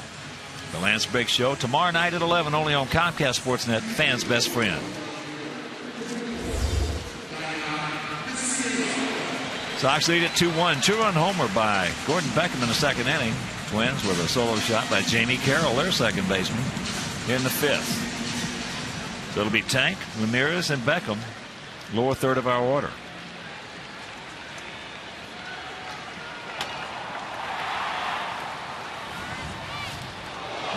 Got him. So the leadoff man aboard. If you're going to get hit, that's a good one to get hit with. That curveball just slipped out of the hands of Deduno and caught the uniform of Tank. Be a nice time to get some insurance here in a game much too close. Well, we stranded a pair in the first inning. We had men in the second, third, one out. Couldn't do anything with it. We stranded the bases loaded in the second. And we stranded two last inning.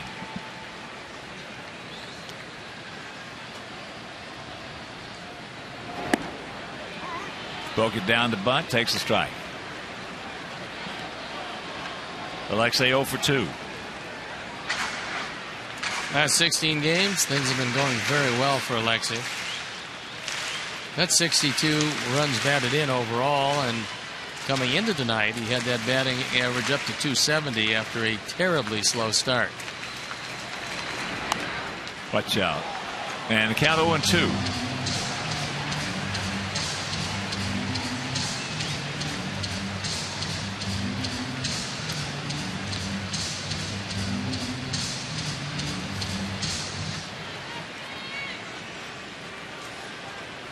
Come on, Alexei. Good two-strike hitter, buddy.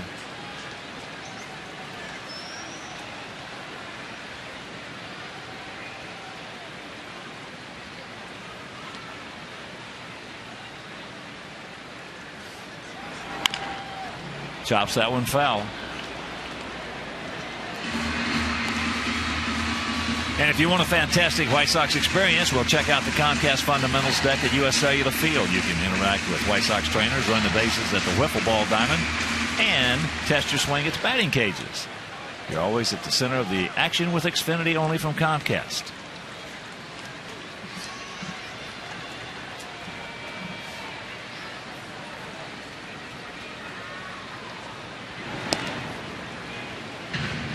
Alexei's one of the better curveball hitters in the strike zone.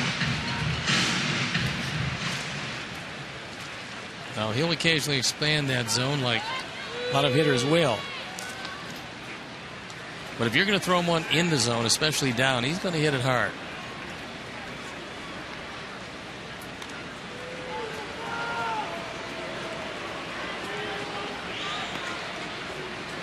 Two run, 6 hits for our guys. 1 run, 3 hits for their guys.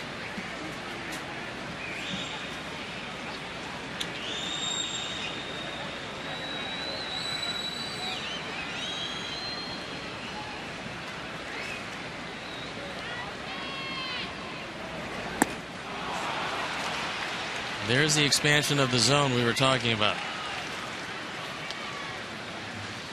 Time now for the Illinois Lottery Anything's Possible replays, and it was getting out of the 6th inning. A pop-up to Willingham with 96 runs batted in, but not this time. And 3 sliders, the second 2 unhittable as Donnie Veal gets out of the 6th and preserves a 2-1 lead. Great job by Hector Santiago tonight. So here's Beckham. And here's what he did back in the 2nd with 2 out and A.J. aboard.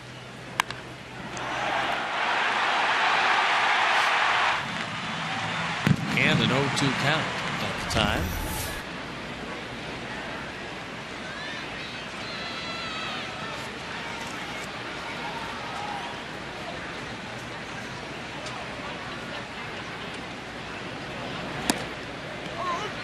Count evens at 1. Piazza on deck.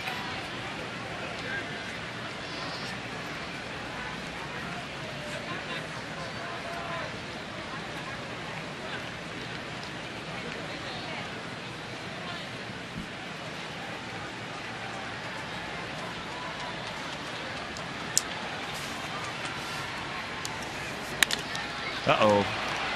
Rack him up. And that'll retire the side. We're into the 7th with a 1-run lead.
Pennant push as they wrap up the series with the Twins. Coverage begins at 12:30 with White Sox pregame live, presented by Honda City.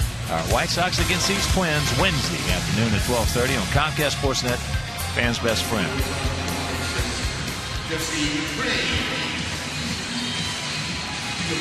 Jesse Crain comes into the game at 2-2. The ERA just under 3, on for the 41st time.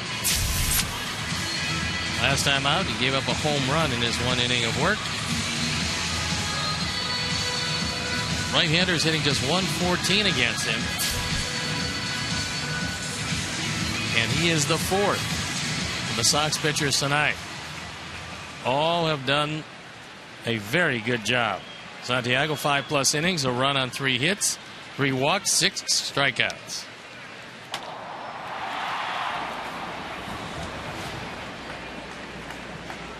Trevor Plouffe, Chris Parmelee, and Jamie Carroll. First pitch strike. Plouffe was grounded to short, hit that ball hard, and he also has gone out to left, hit that ball soft.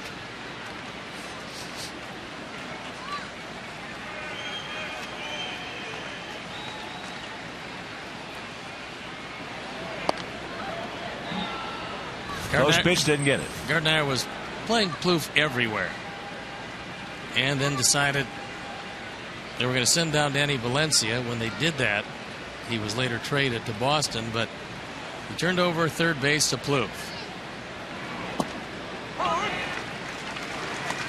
1-2 the count. He's responded by hitting 20 home runs this year.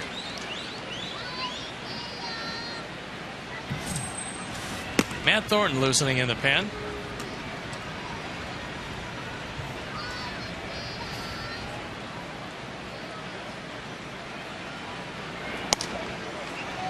Too high to get him to bite. 2-2.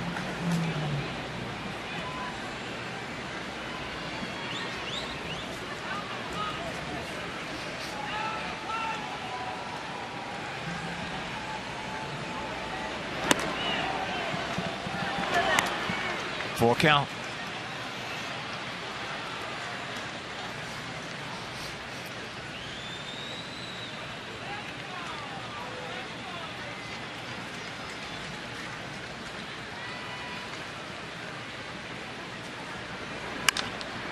High in the center field.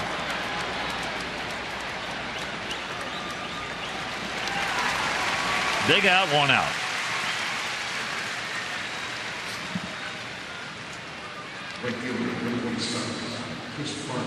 So here's Parmelee. He's 0 for 2 with 2 strikeouts.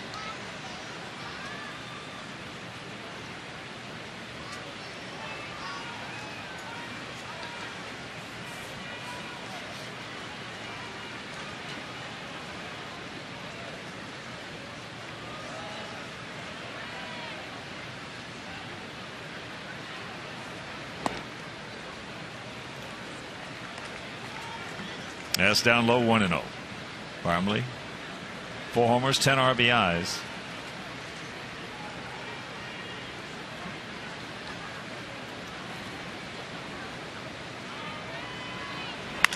That ball hit hard.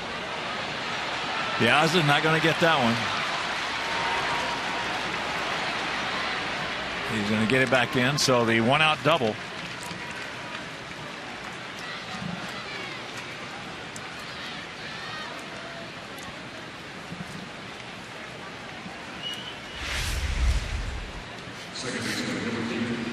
Parmelee hit that ball hard. Menard's pitch tracks will show you that it's not a bad pitch. It's low and away. But he got a good piece of the bat on it. Piazza could not get to it. Had some problems against the wall. But Parmelee had broken it down somewhat. Unfortunately, he's only at second.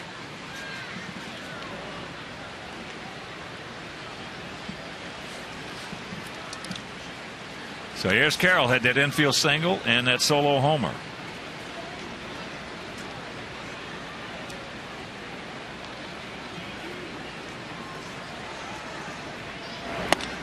There's a strike, and that homer coming in the 5th inning. First home run in a long time. Since 2009, as a matter of fact. And he looks quite surprised as it hit the back wall of the bullpen.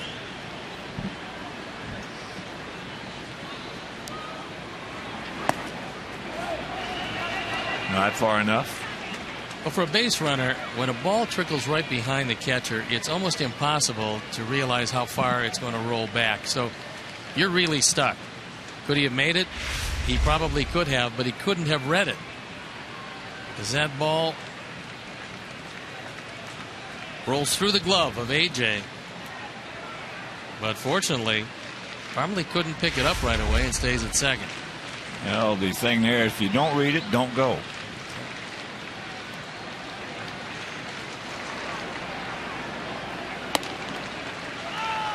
So Carroll 1 for 7 against Jesse Crain.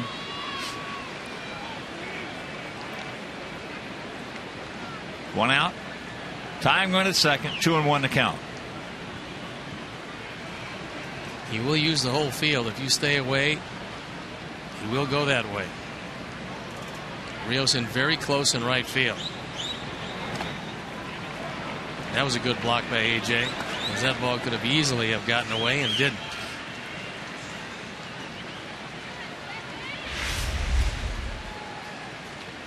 Curveball in the dirt.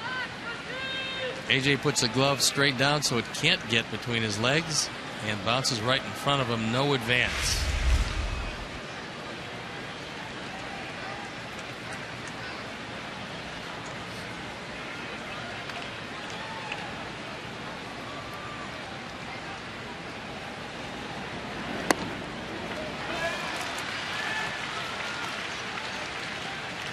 And there is ball 4. Now for Robin.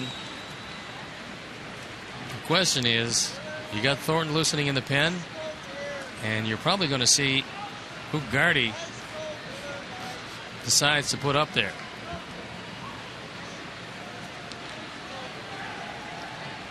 Looks like Domet, who's a switch hitter.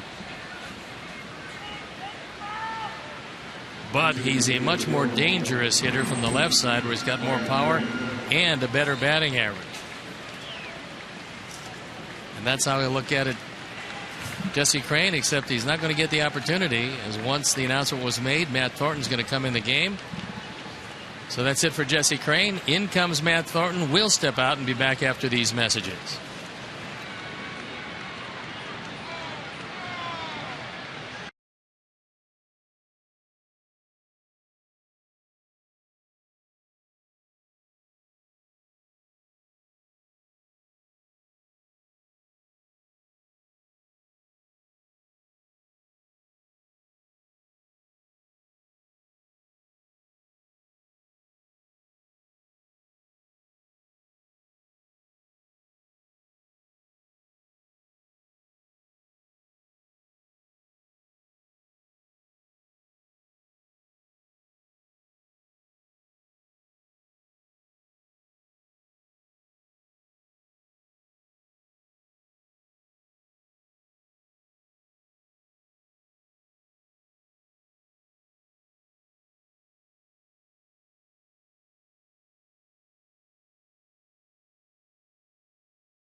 Here at U.S. Cellular Field, and $5 off each ticket sold will be donated to Stand Up to Cancer. So come dressed in your finest Star Wars attire and march in a pregame parade around the field. Purchase tickets now by visiting whitesox.com/Star Wars. Our how to call to the pen is Matt Thornton. He inherits the game on the bases. The tying and go-ahead run at first and second. It's 4-8, ERA 3.5. He's been the busiest man on this team. And he's going to look at Ryan Domet from the right side,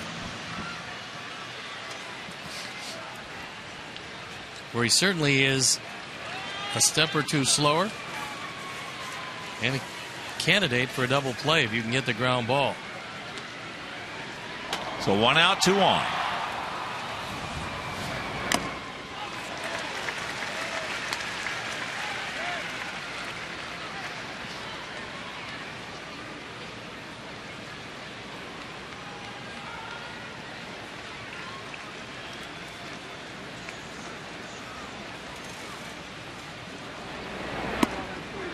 And a count 0-2.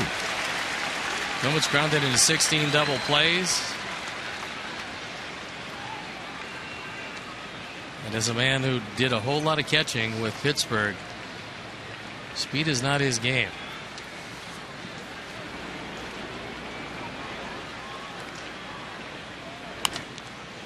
That could be trouble. Get fouled. It will.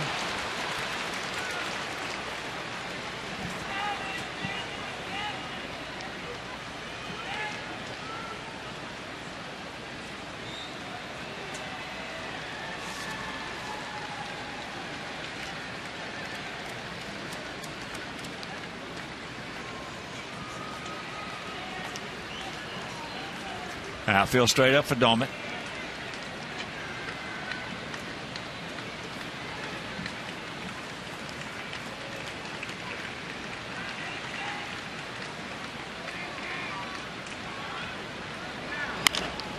Ground ball.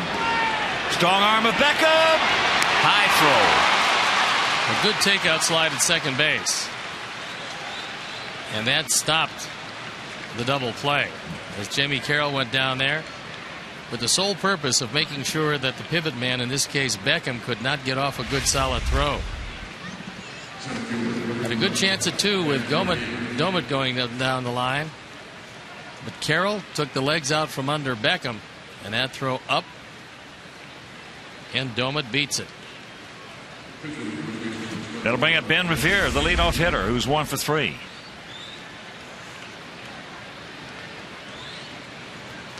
Casilla. Alexi Casilla running for Domet.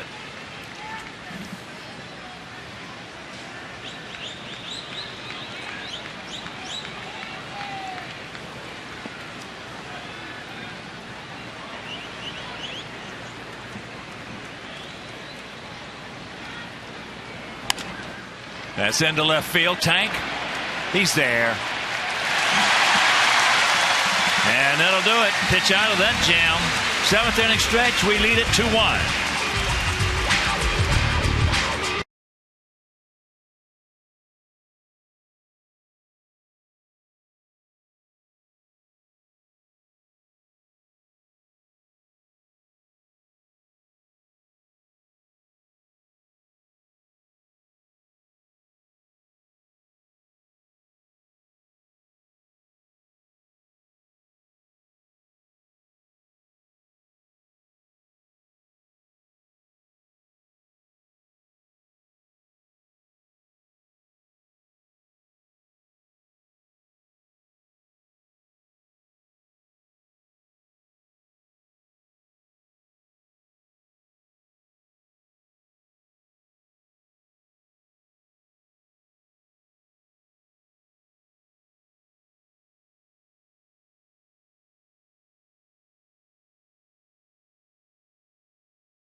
Alexi Casilla, who was put in the game to pinch run, will stay in the game at second base. And the new pitcher, it's Kyle Waldrop. 0-1 ERA, .270. On for the 9th time. You can see right-handers hit him a whole lot better than left-handers. Top of the order. Diaza, Uke, and Dunn. Alejandro's 1 for 3, but he's hit the ball hard all 3 times. Also picked up a couple of stolen bases.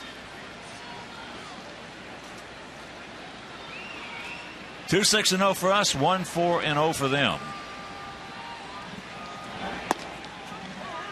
21 to count. Alejandro would be a good man to get on in an effort to get a little more insurance. Hector Santiago and his pensmen have been very good tonight.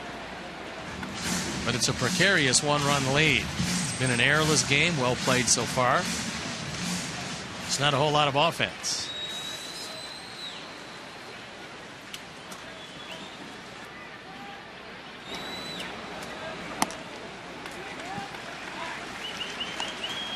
Three and one to count. Don't help him out.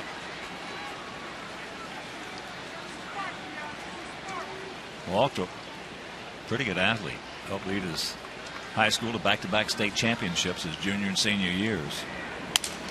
Because that's a nice pick right there by Plouffe, and a big out. One out. That one came with a lot of spin. The bat broke. When the left-hander hits it off the end of the bat, it's coming with a lot of spin. And Plouffe was in on the grass to take away the bunt anyway, so he didn't get a grass to dirt hop. He played it completely off the grass. It's a lot easier that way. And he made the play. So here's Uke. He's 1 for 2. A single, a walk. Then he hit a ball deep into right center field that Rivera made the catch and then hit the wall. But Waltrip, senior year, was 14-0 with a 0.15 ERA and 118 strikeouts over 91 innings. He also hit .493 with 16 homers, drove in 67 runs. Had to have signed that guy that scored the run against him. Yeah. Or got on to score the run against him.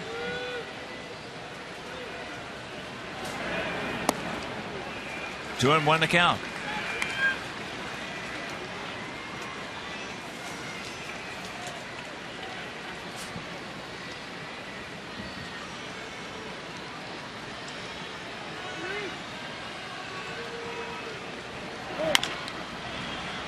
And that's foul.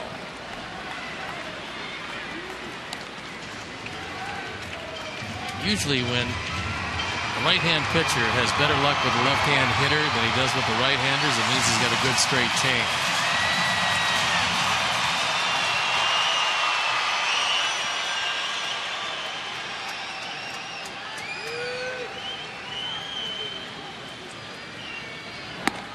Jacks it up. And the count is full.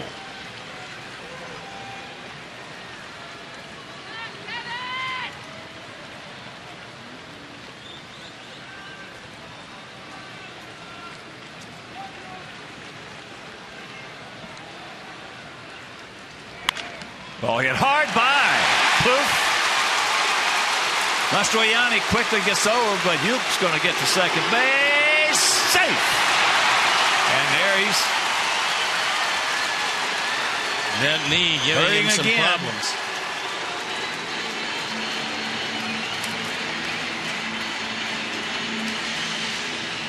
Mastroianni got to the ball quickly.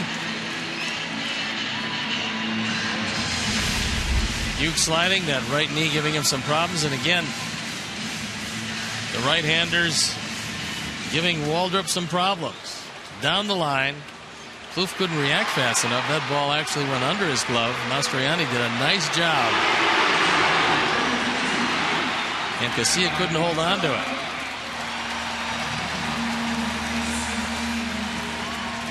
So here's Adam. He doubled, he walked, and he struck out. He's 1 for 2.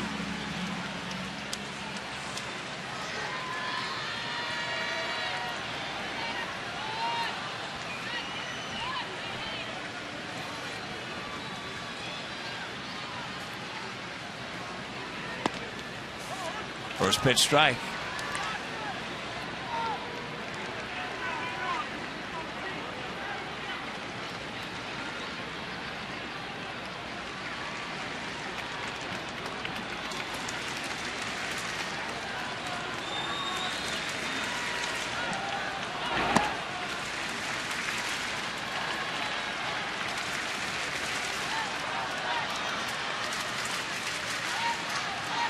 Big pitch coming up to 1-1. Konerko on deck.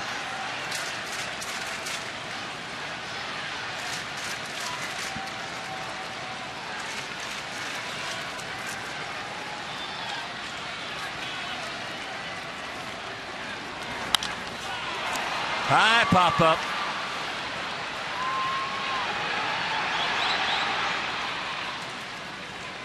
And that is out number 2. That'll bring up Konerko. Pauley's 0 for 2. He's due. He's gone out to right. He's hit into a 6-4 fielder's choice, and he is walked. This is the 18th straight game without a day off. That's one of the reasons why there's nobody up in the bullpen. Could very well be that even with the call-ups, Gardy, after 18 straight days, it'll culminate with 20 straight when they close it out here Wednesday. Probably a fairly tired club, but they're playing a good game tonight.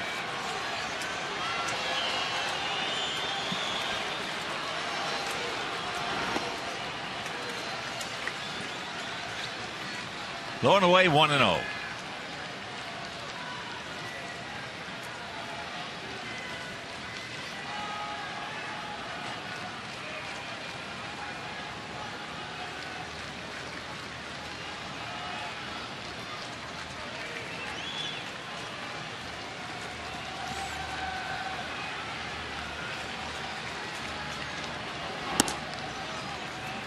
Tries to nip that outside corner, and it's 2-0 with Rios on deck.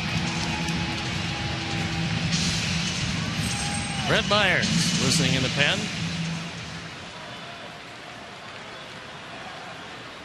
Well, apparently decided that goatee was getting in the way of something, so he shaved it.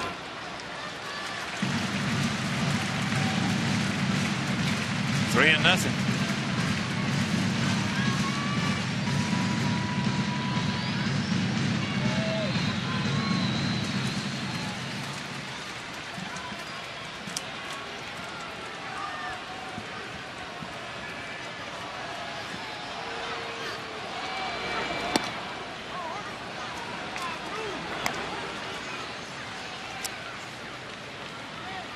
Even with the 3-0 green light, that wasn't a pitch you're going to swing at because it was low and away, about half the corner. Very much a pitcher's pitch.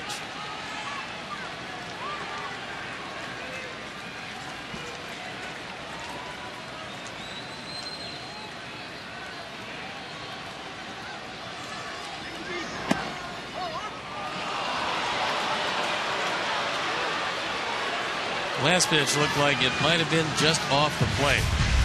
Called by Sam Holbrook, our Menards pitch tracks. It's close. Could have gone either way, and it went Waldrop's way.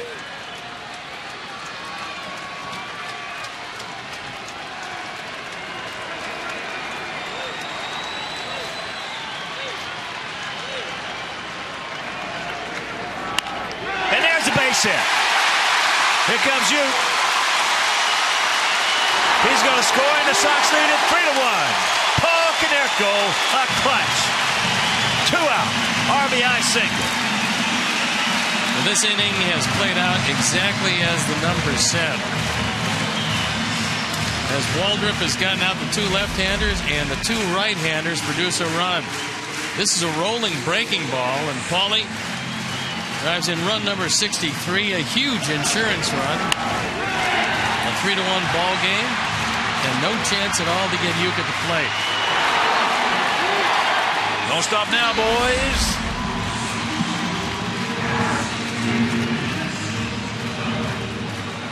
Jose Lopez comes on a pinch run.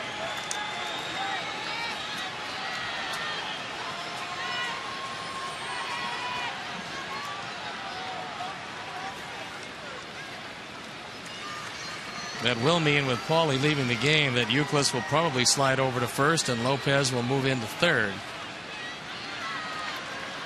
A little wait and see how Robin wants to position his defense. That's low and away. He's got the catbird seat, 2-0. AJ on deck.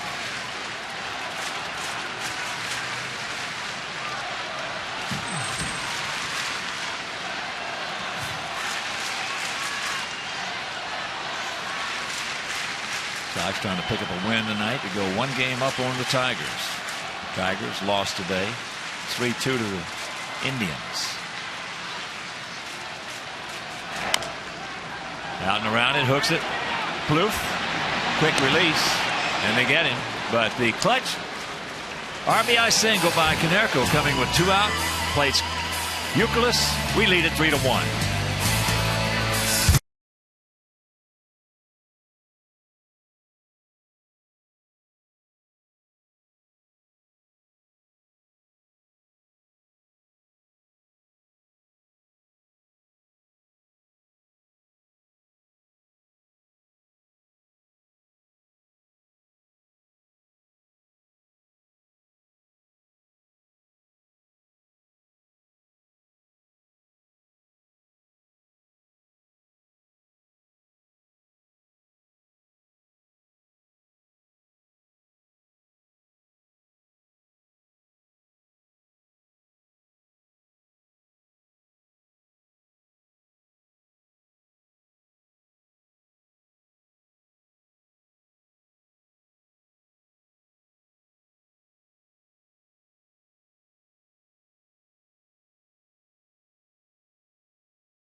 Jose Lopez does check in the game at third. Kevin Youkilis, former Gold Glove winner at first, slides across to first. And Matt Thornton stays in the game after some clutch pitching to get out of the 7th inning.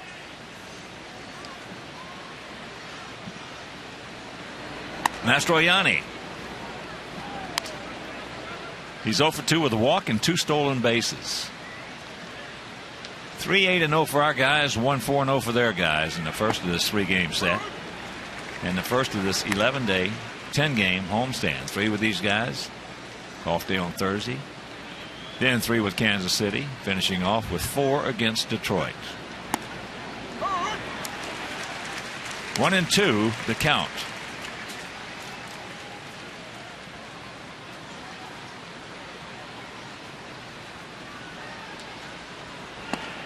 He gone. Big out. First out.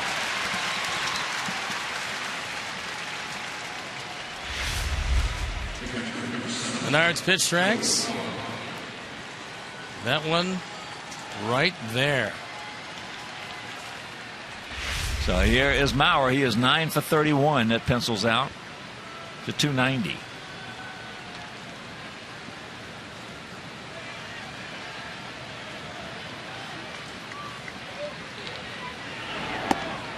First pitch strike. Maurer tonight 0 for 1 with a couple of walks. If he doesn't get Maurer, or maybe even if he does, get Myers up for Willingham.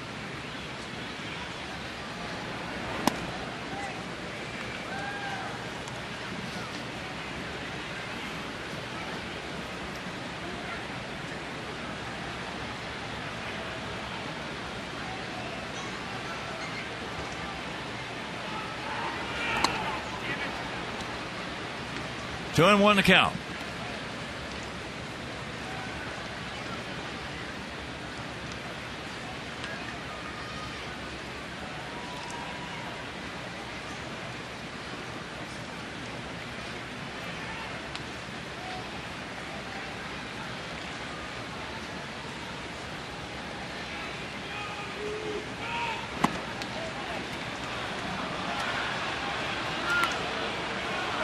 Close, didn't get it.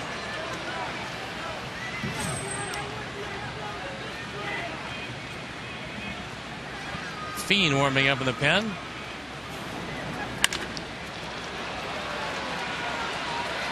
And that's off Luke Kaplan. That is a typical Joe Mauer double. And here comes Rodman. So Mauer picks up his 28th two-bagger. Coming with one out here in the top of the 8th inning. Myers coming on. Thornton will depart, and we'll be back.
Bike build on Saturday, September 8th from 8:30 to 11:30 a.m. So to sign up for the White Sox Volunteer Corps, visit whitesox.com and click the Community tab. First Merit Bank, this is your year. How can we help? It's our Honda call to the pen, and it is Brett Myers on for the first time without his goatee. There you look at the numbers with our Sox, 2-2, ERA in the low 3s. Right-handers hit him a little better than left-handers, and he'll be facing their #1 power threat, Josh Willingham. Who was 7 for 18 with 2 homers off of it. Fastball up high. Josh is 0 for 3 tonight. A couple of strikeouts and a pop-up to third. That was a big pop-up. And there was a big hack. That evens the count at 1.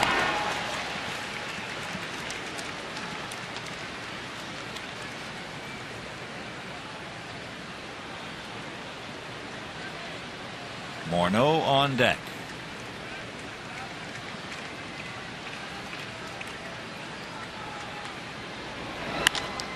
Ground ball.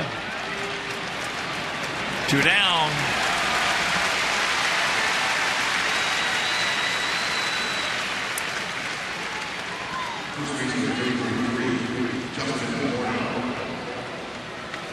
So here's Morneau. He has never faced Brett. He's 0 for 3 tonight. He just missed hitting one out of here. His first at bat. That was with a couple of guys on in the first inning. Then he struck out in the 4th, and he struck out in the 6th.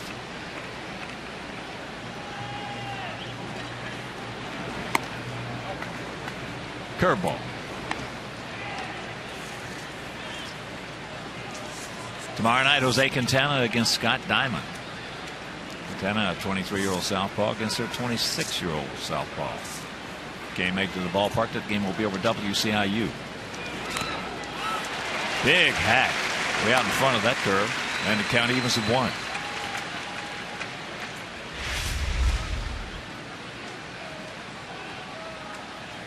He had every intention of hitting that ball out of the ballpark, but he got the slow curve. He did not get the fastball. And there's a base hit up the middle. So Mauer's going to score. And it's a 3-2 ball game.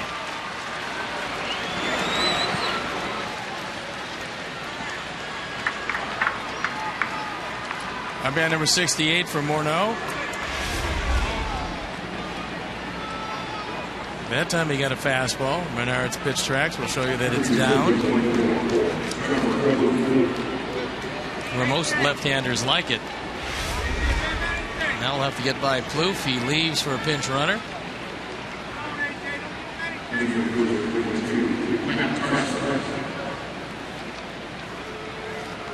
It is Matt Carson, the pinch runner.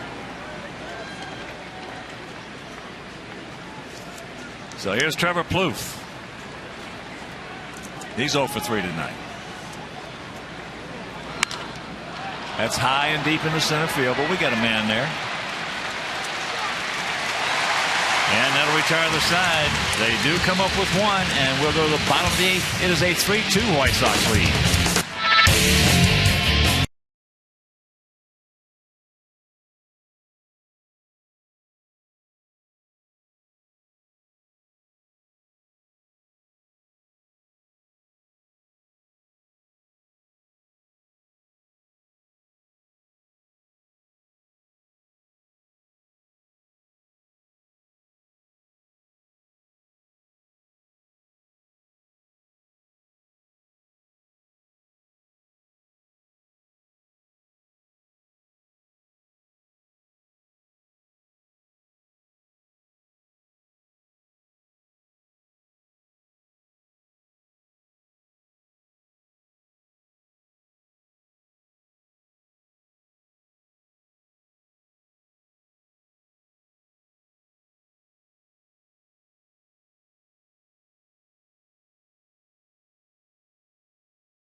App for your iPhone, iPad, Android, and Windows Mobile. Get live audio, pitch tracking, video highlights, and more. Text at-bat to 31826 or visit whitesox.com for details. We've got some changes as Matt Carson stays in the game in right field. Chris Parmelee comes in from right field to play first base. And Casey Fiend comes into the game at 1-1, ERA 1.11. On for the 24th time. Has yet to give up a home run. 8 walks, 23 strikeouts at 24 1/3. He's been especially effective. He's got a nice mound presence. You saw him in Minnesota. He's got pretty good stuff. Yeah. Yep. Red Myers is most likely done for the night as Addison Reed continues to throw in the pen. And he'll have Parmelee, Carroll, and Casilla the scheduled hitters. But right here, here's AJ. He's 1 for 3 tonight with a run scored.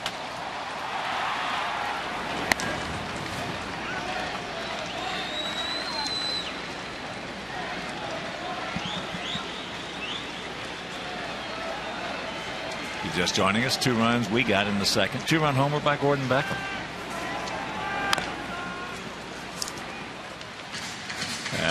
Change up, chop foul.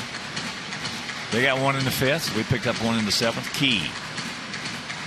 2-out RBI single by Paulie. And then they just picked up 1 in the top of the 8th. So a 3-2 Sox lead.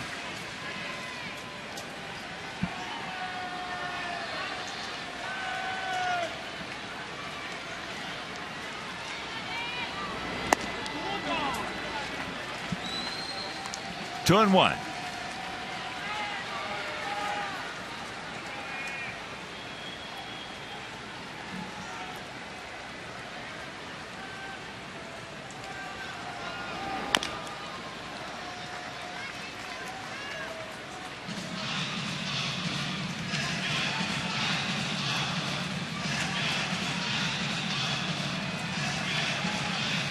A.J. Good 2-strike hitter, buddy. Take him off the mound.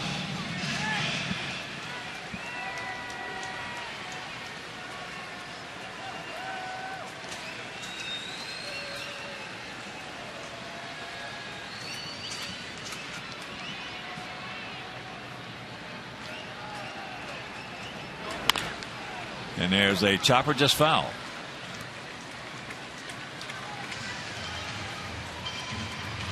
Also some scores for you. Tampa Bay beat the Yankees 4-3 down in St. Pete. As we told you, Cleveland beat Detroit 3-2 at Comerica Park. Texas doubled up Kansas City, and Kansas City 8-4. Washington beat the Cubs 2-1. Samardzija, the loser. Jeff pitched well. And that ball is hooked and caught by Carson. So 1 out.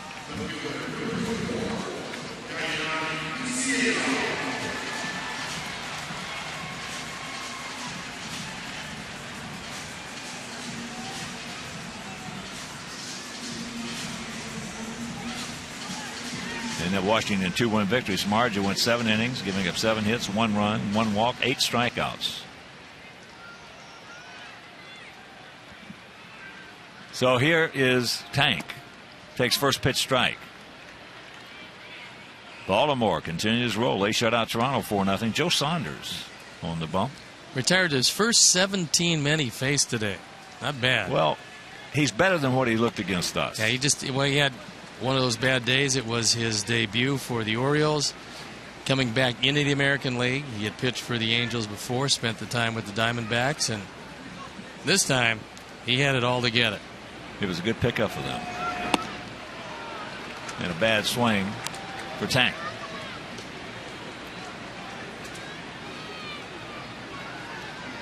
Angels beat the A's 8-3 at the Coliseum. Giants came back in 10 innings, beating the D-backs 9-8. And that's fouled back. That hit the camera right next to us. Fortunately, it looks well padded. It hit that camera. If it got by, our friend was in trouble, because that one came back to eat. Yeah, that had a little hair on it right there. And that one did too, but it was upstairs. That is 94.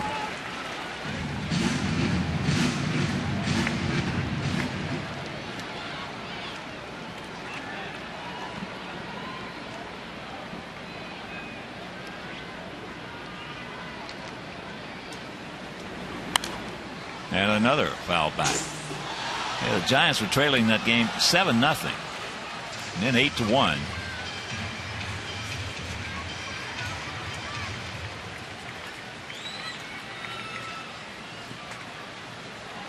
Giants have built a fairly comfortable lead in the West. Dodgers losing tonight to San Diego. That game in the bottom of the 6th, they're losing 2-1. Oh, you got a cookie right there. Casey Fiend knows he got away with one. Looks like he was going up the ladder, but this time for him it hung higher than high, which was a big break. He had the barrel on it, just underneath it.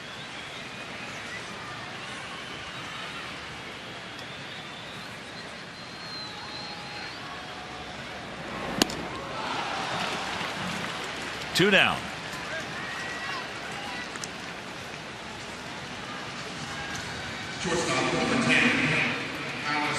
As I mentioned, for their guys, the schedule hitters are Parmelee, Carroll, and Casilla. As here's Alexei. Alexei's 0 for 3 tonight.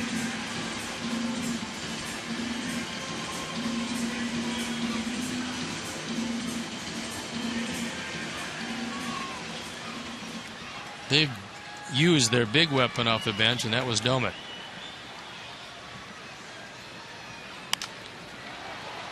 And Hanley Ramirez just tied up that game with San Diego.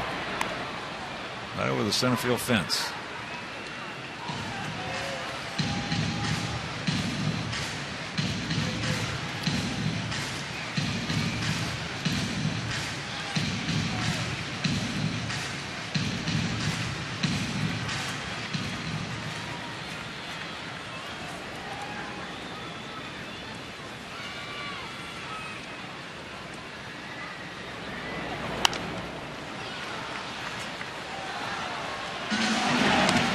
0-2 with 2 down here in the bottom of the 8th inning.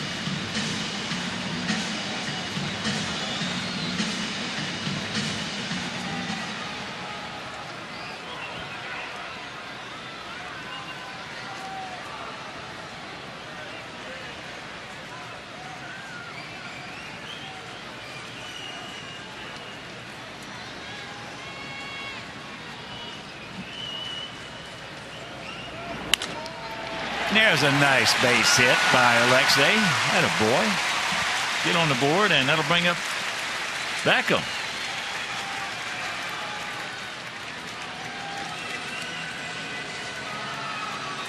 Fein wanted this slider well away from Alexei. And although it was off the plate, it wasn't off the plate far enough with good coverage, as Alexei is right on top of the plate, right up in the box. Gets his first hit of the night. And here's Gordon. Here's what he did back in the second with 2 out and A.J. aboard.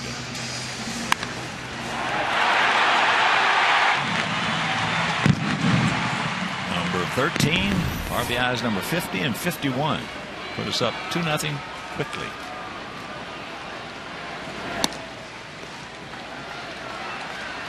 Want to know the count with Diaz on deck. Come on, Gordon, first and third. Alejandro's been swinging that bat well tonight.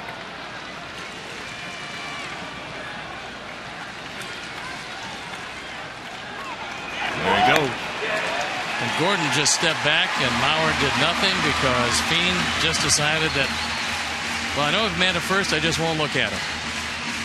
So he winds up in scoring position. That could turn out to be a huge run on a base hit. You can't lose track of your base runners, and he never looked. Gordon wisely just stepped back and said, okay, well, no reason to even look at it. That was a Lance Johnson jump right there.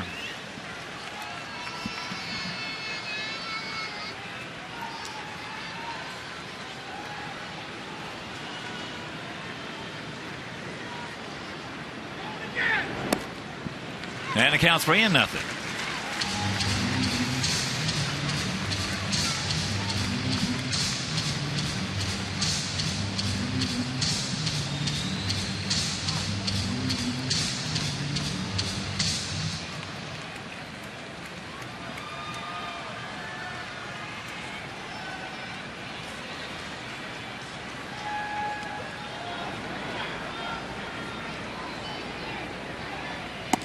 There's one.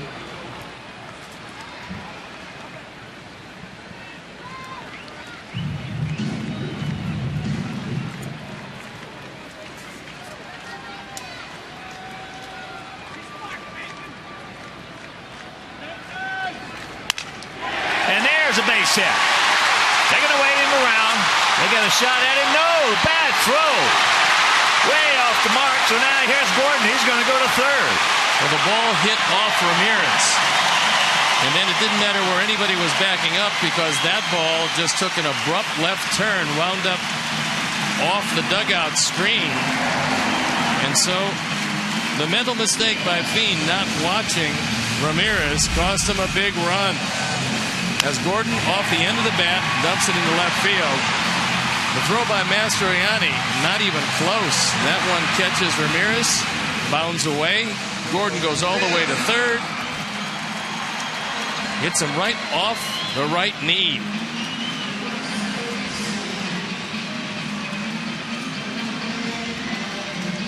Pick him up, Alejandro.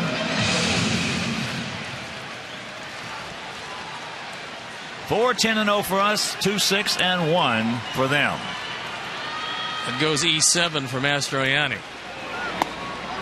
And yet another run batted in for Gordon, his third of the night.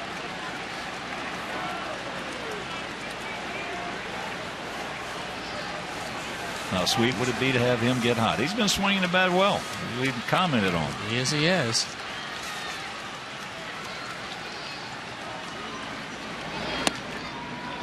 To 2-0 the count. Youkilis on deck.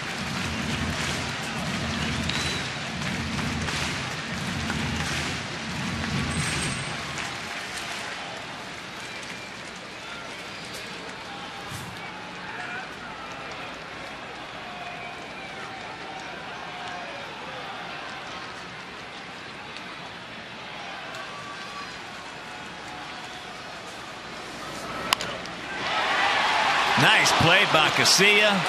Saves a run. And that's the hang from Fardiaza. But the big base hit by Beckham will go to the ninth, leading 4-2.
Time brought to you by Miller Lite, and here's our Miller moment, and it came early off the bat of Gordon Beckham, was to go on to drive in 3, but this was a 2-run homer.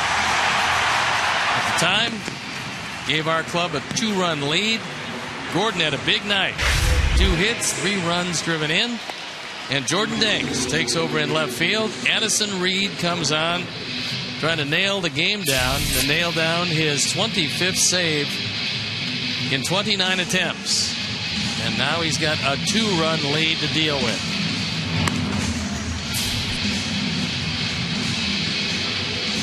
Chris Parmelee will lead it off. 7 pitchers tonight. Used by Robin, Santiago, Jones, Beal, Crane, Thornton, Myers, and now Reed.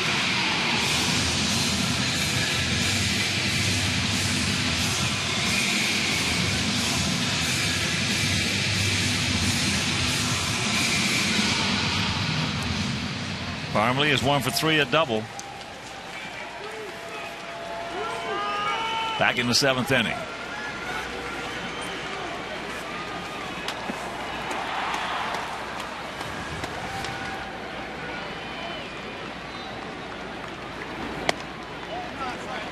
Just off the plate.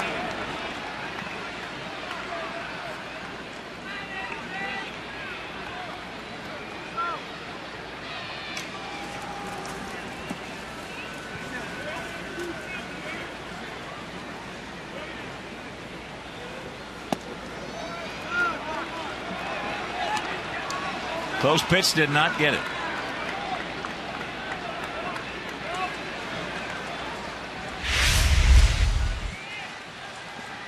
That ball borderline goes Parmelee's way.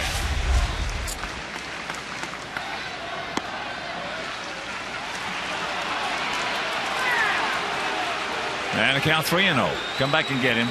Addison, no walks, buddy.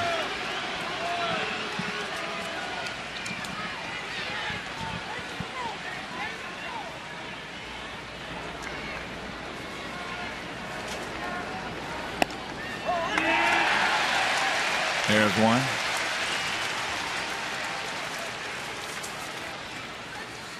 Situation now where you just throw a fastball outer third and say how far can he hit it.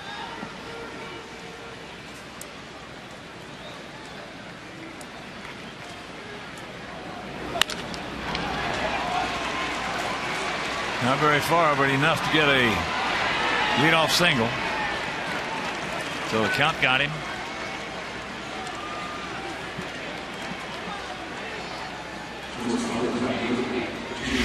Parmley getting a chance to play much more. He got a pitch to his liking. It was down, but at least Reed made him hit his way on. And hit his way on he did.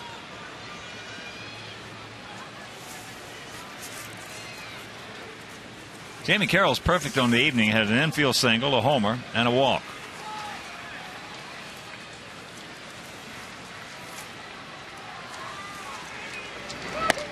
There's a good strike. Boy, this guy has just been a pain in the behind against us.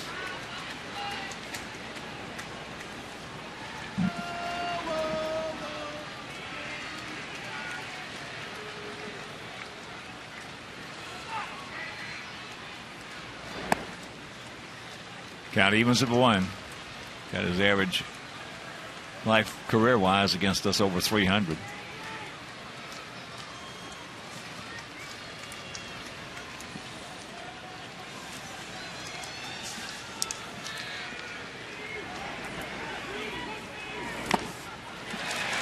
And count 1-2 with Alexei Casilla on deck.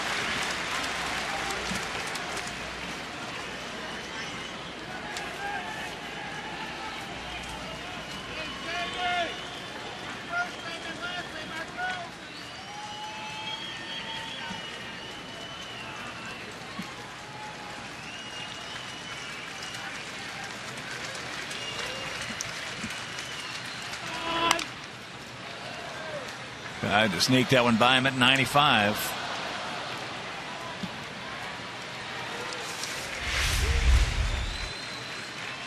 Carroll normally a tough man to strike out.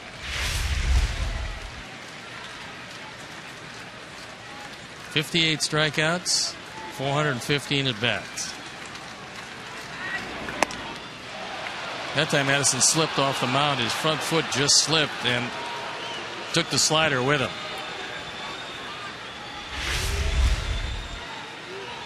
Take a look at that front foot. Turns a little bit, and the slider misses.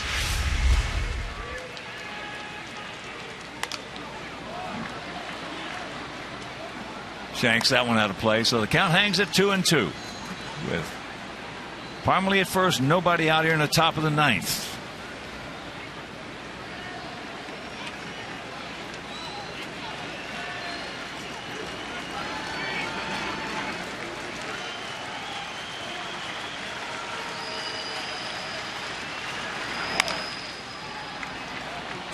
Another one at 95 fouled away. Carroll has been a battler all his life. Probably made the prototypical National League utility man. And occasionally found his way there, but now resides in the American League.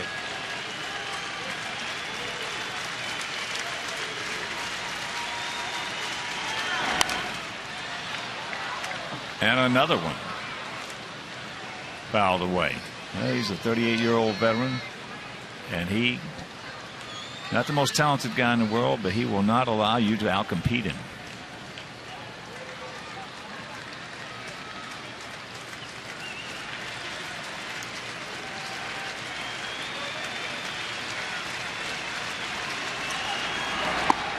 He gone. Big out. Big at bat. Carroll letting Sam Holbrook know that he didn't like the call, but it looked pretty decent. Menard's pitch tracks will show you that it had part of the plate. It was thigh high, and after working him away the entire at bat, might not have expected one inside. So here's Casilla.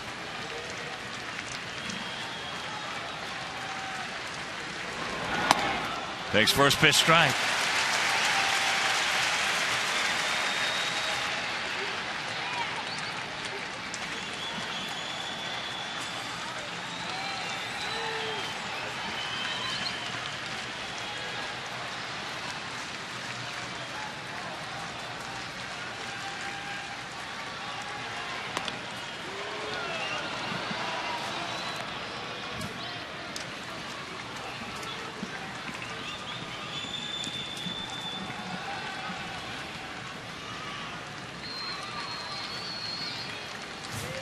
Big pitch right here, the 1-1.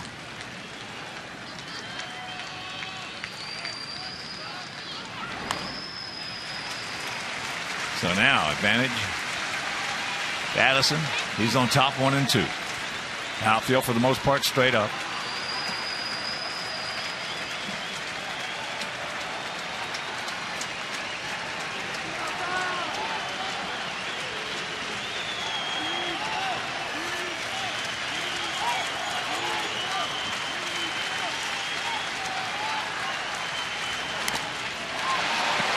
Change up.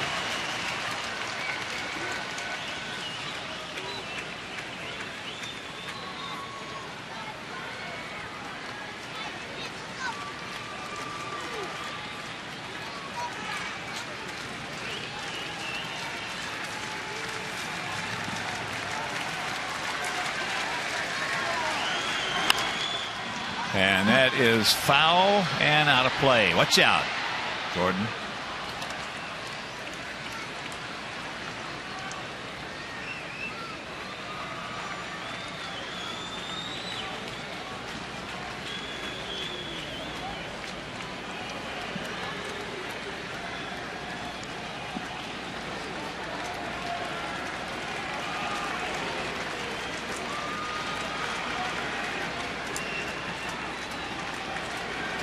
Just getting in, tuning in.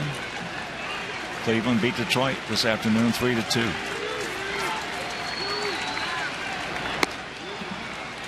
That changeup way outside. So 2 balls, 2 strikes.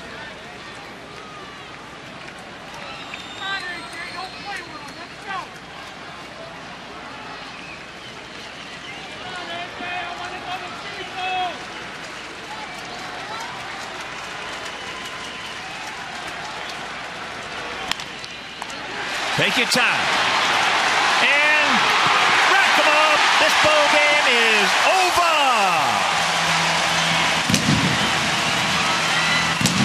So the Sox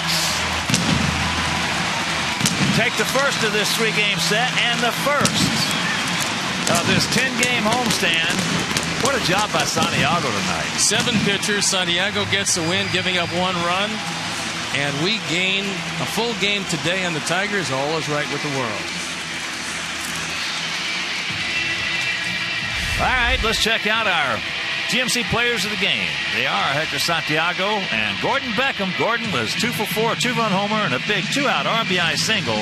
Our GMC players of the game. So for my partner Steve Stone, our director Jim Angio, our producer Mike Leary, our associate producer Dave Ross, our technical manager Mark Harper, the executive producer, Jim Corno Jr., also for the mayor, Mean Joe Crew. And up here in the booth, Mike Mayer, Frank D'Amato, Frank Leone is down in the truck, Doug Bullard and sound. This is a Hawk. So long, everybody. You've been watching Chicago White Sox baseball on Comcast Sportsnet, now part of the NBC Sports Group.